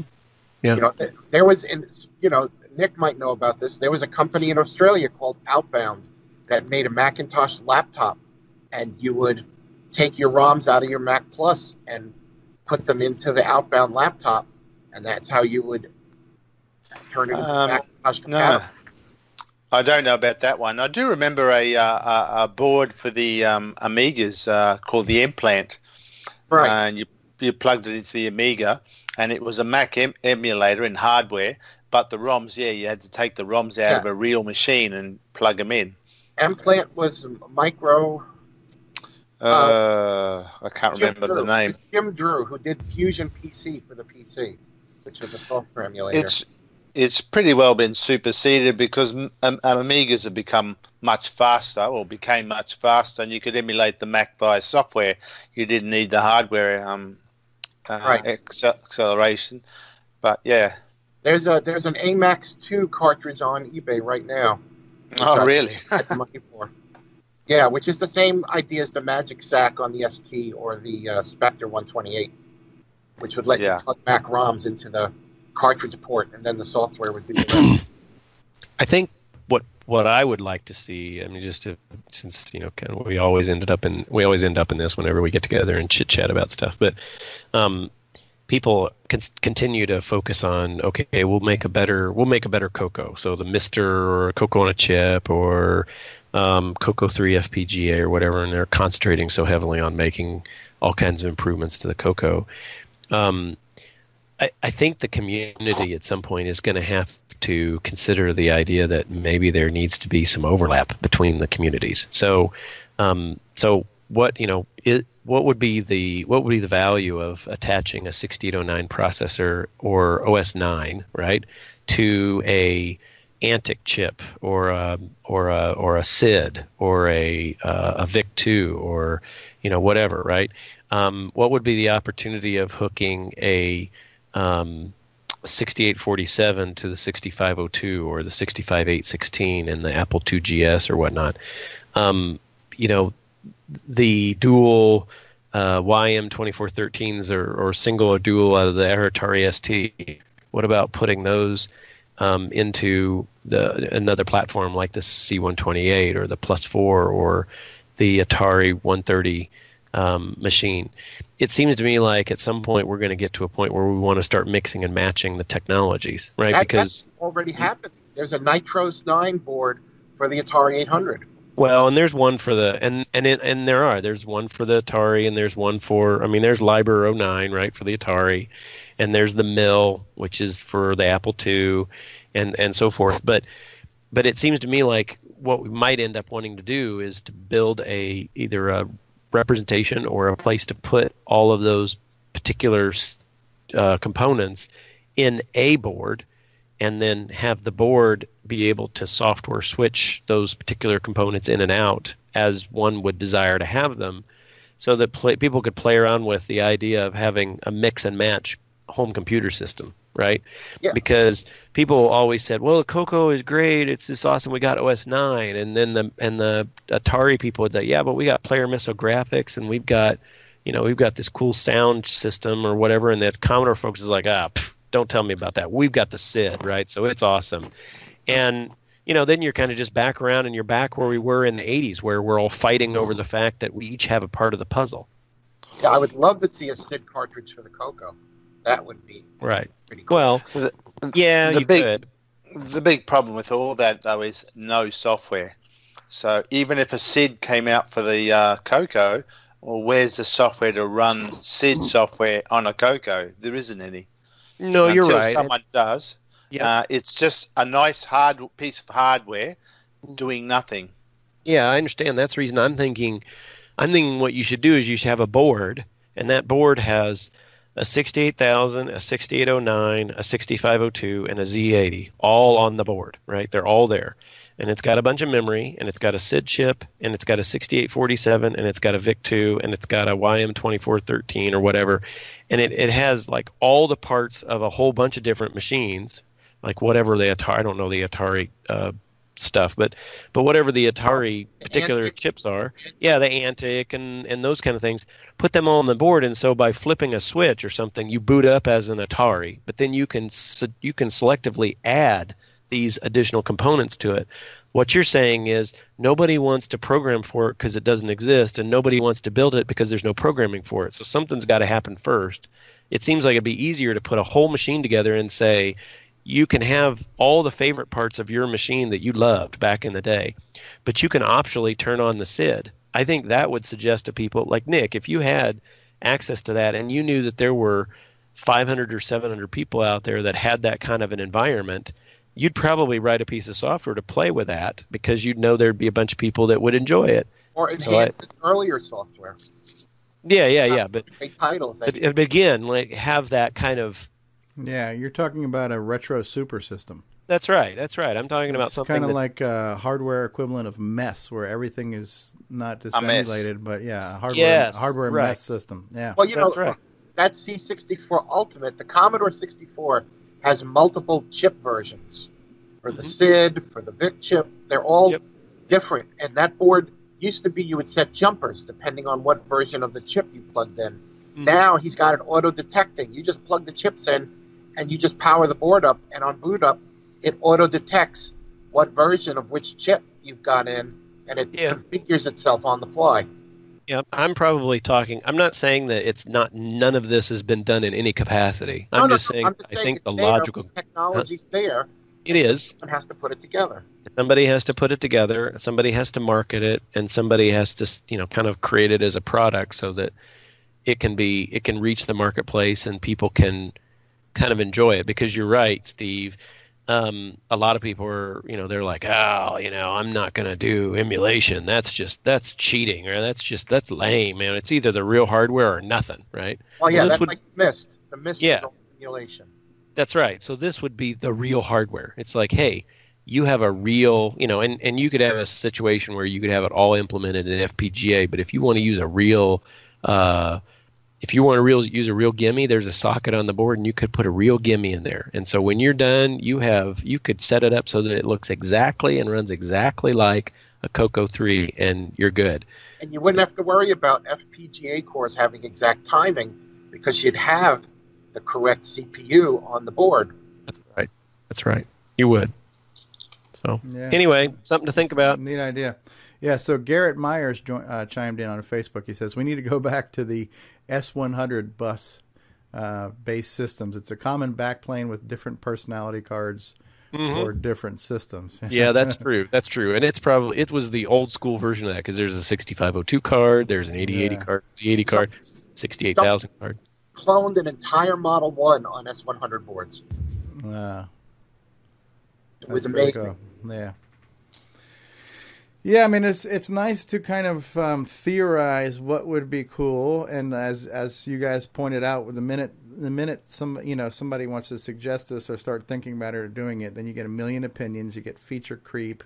Then you get that CoCo 4 explosion where everyone goes antennas, and then nobody wants to talk about it for a year. Yeah. And at the end of the day, if you had the perfect product, how many people are going to buy it? What's So and year after year, to be honest, we just lost Fred Durda. We're all kind of dying off, unfortunately. Yeah. I think there's almost like there's the purist market who wants real hardware and wants it to be the same form factor as just genuine replacement parts. So like a modern version of new original stock, right? We don't have a motherboard, but we're going to make a new modern motherboard just to replace this. that would be nice to be able to provide those parts, but the cost of doing it's almost like we started off talking about the GoFundMe that Atari's doing right now, as a market test. How many people would actually say they want to buy this? Put your money where your mouth is. And so Atari's got 10,000 people saying they want to buy a new Atari VCS. So if you did this GoFundMe, and how many people are going to put up the money to make a CoCo 3 motherboard? At that point, you know what your funding is, you know how much money you have, you know how many units you're going to sell, and maybe you go ahead and you go to market with it, I haven't been in the retro hobby that long, and I've only been in the CoCo world for a couple of years. So yeah, everybody's got to go, it seems like. So Javier just left. Jim's saying he's got to go. So yeah, these are great topics, and this has been a good show. We've been going on 3 hours now, so it's midnight here in Florida. So it's probably a good enough time to wrap this up. So definitely a good time to wrap it up after 3 hours of just talking retro things. I want to thank everybody who was here. I know, Nick, you came in kind of late since we've been around for a while, but Nick Marentes in Australia, Jim Brain from Retro Innovations, go4retro.com for all his stuff. Jason, the CoCo Man Reighard, the maker of the Switcheroo. Yes. CoCo3ScartCable.com, and Al Hartman has been here. Javier Rivera was with us earlier. Grant Leighty was with us earlier. Steve Bjork was at the beginning of the call. Ron Delvaux was here. We've had a ton of people in the live chat, both on Facebook and on YouTube, and a few people chiming in from Twitch. So I am multi-streaming through the multiverse, and I want to thank everybody who's watched us. And this has just been a kind of a obviously very free-form, fluid discussion about a lot of different topics, but this show is kind of a variation of our show we host weekly called CoCoTALK, right? So CoCoTALK, we mostly talk about the CoCo, the color computer, the Tandy color computer, but we often include other systems on our CoCoTALK show. In this format, in this show here, RetroTALK, we want to do more often, where we can talk about all kinds of stuff, because there's a lot of us who like a lot of different things, and so I think this was good. The fact that we sat here and pontificated for 3 hours shows that there's plenty of hot air to fill this balloon. So and we barely scratched. I have my fluid right here. I've been your host. I am Steve Strobridge on YouTube. I call myself the original gamer, Stevie Strow. I play retro video games. My first computer was a Tandy color computer. That's near and dear to me. That's my childhood first love. So I also host a CoCoTALK show on Saturdays. And I want to thank everybody for watching us, and we'll go ahead and wrap this up.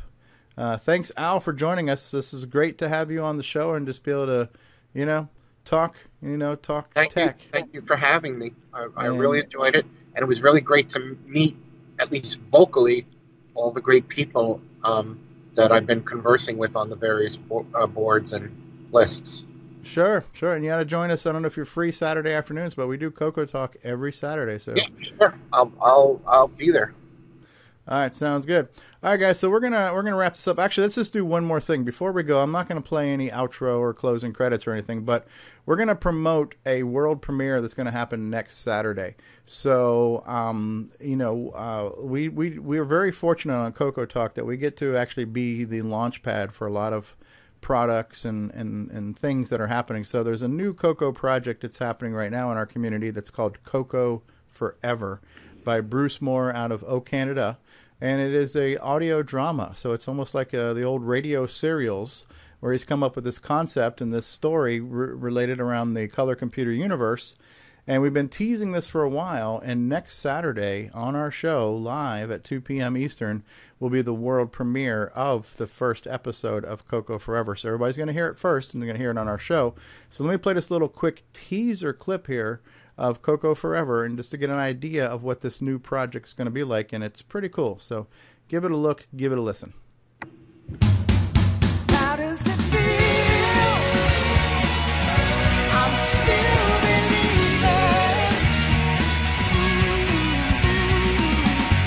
What if you could go back in time to just the right moment and ensure that Tandy won?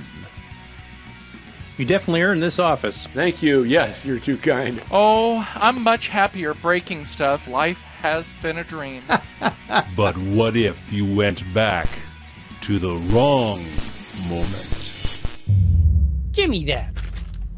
How do you even know what that was? Listen, I don't really care about these blueprints. I just want... Say, who are you? You want to spy for Commodore or something, are you? Just move! Oh.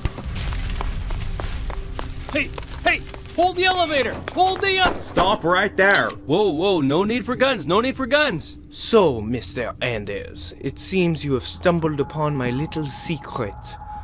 There is no point in waiting for security. I think you are about to have an accident. Okay, no! CoCo. Forever?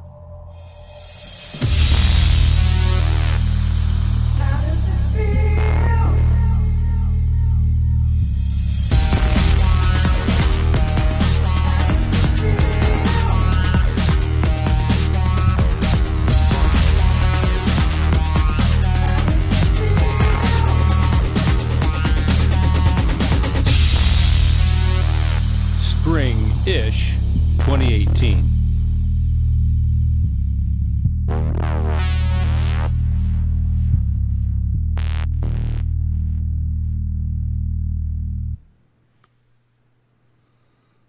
There you go. There's nothing like a nice little production there to whet the appetite, to get people interested in what is this going to be like? What is this going to be about? So, yeah.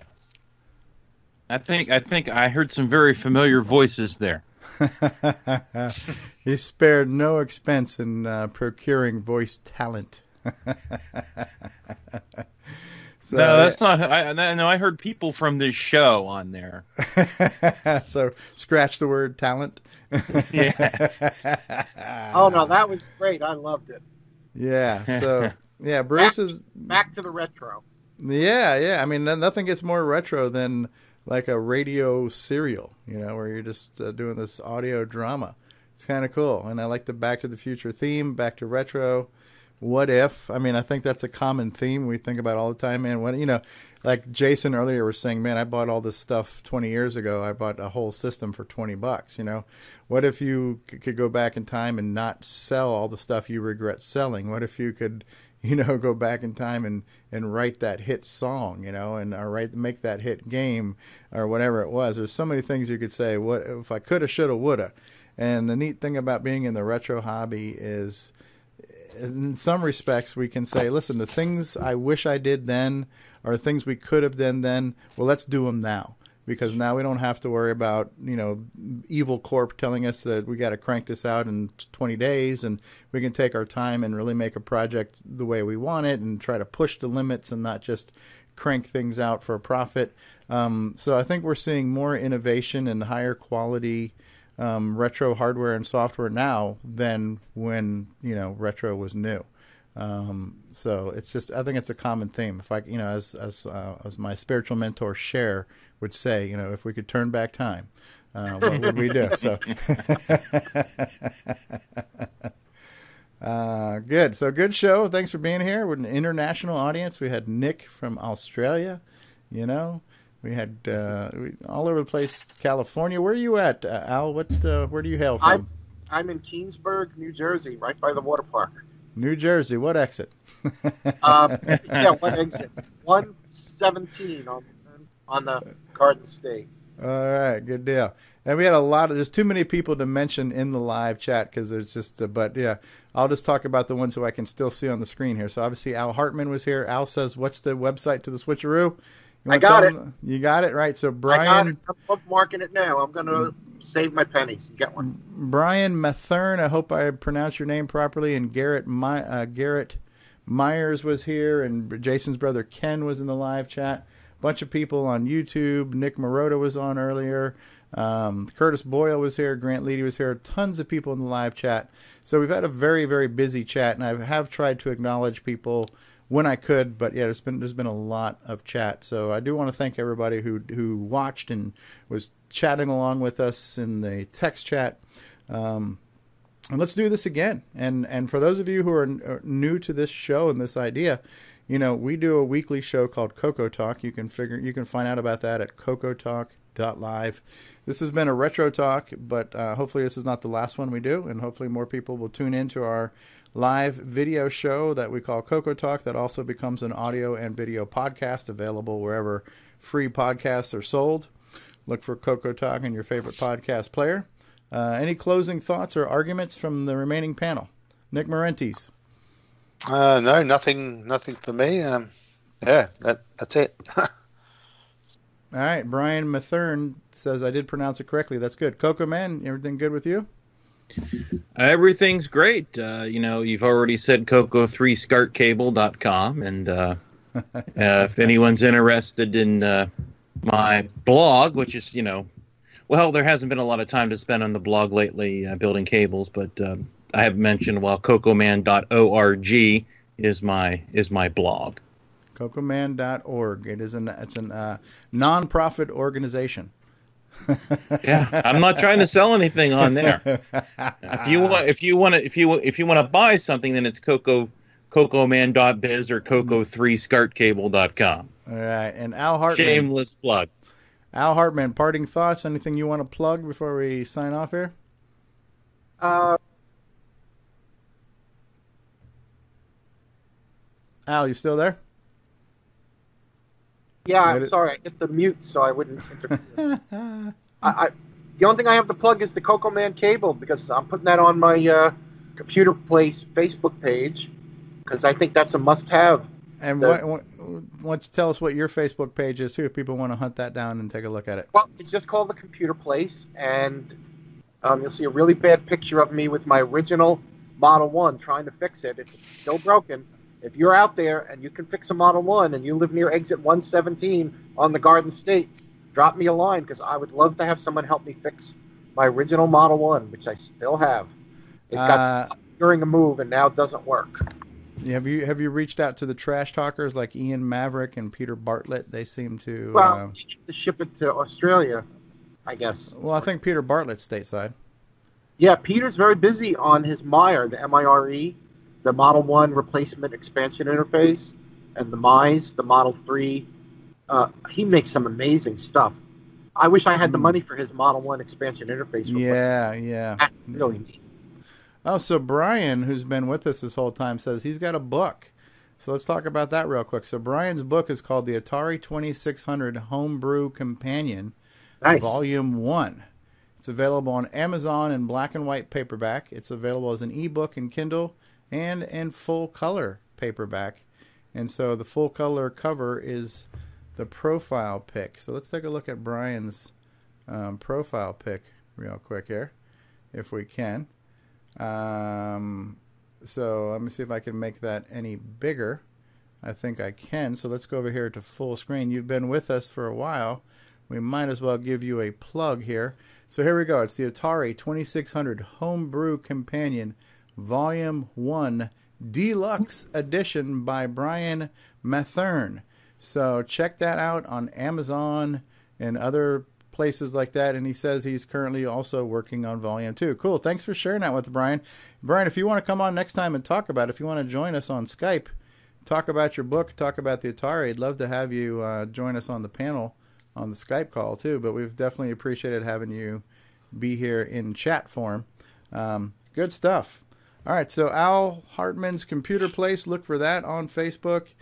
Check that out. He's always got cool pictures and cool discussions on lots of vintage systems. And that's about it. And so, yeah. More contributions. Come all and contribute. Yeah, post some pictures of your vintage stuff, right? So, yeah. And, so to find out more about our show, CoCoTALK, just go to CoCoTALK.live, or, we've got a Facebook page and all that kind of stuff, too. And love to continue these conversations each and every week. So we're going to sign off, man. Thanks, guys. Thank you all for being here in the panel. Thank you, everybody who watched us on YouTube and on Facebook and other places. So that's it, man. No credits, no outro. Just thank you and good night and peace out, everybody. And press the button, Frank. All right. I'm going to quote John Linville, and I'm not sure if this is his quote or if he got it from someone else, but he says, "You may only be young once, but you can be retro forever." So stay retro, people.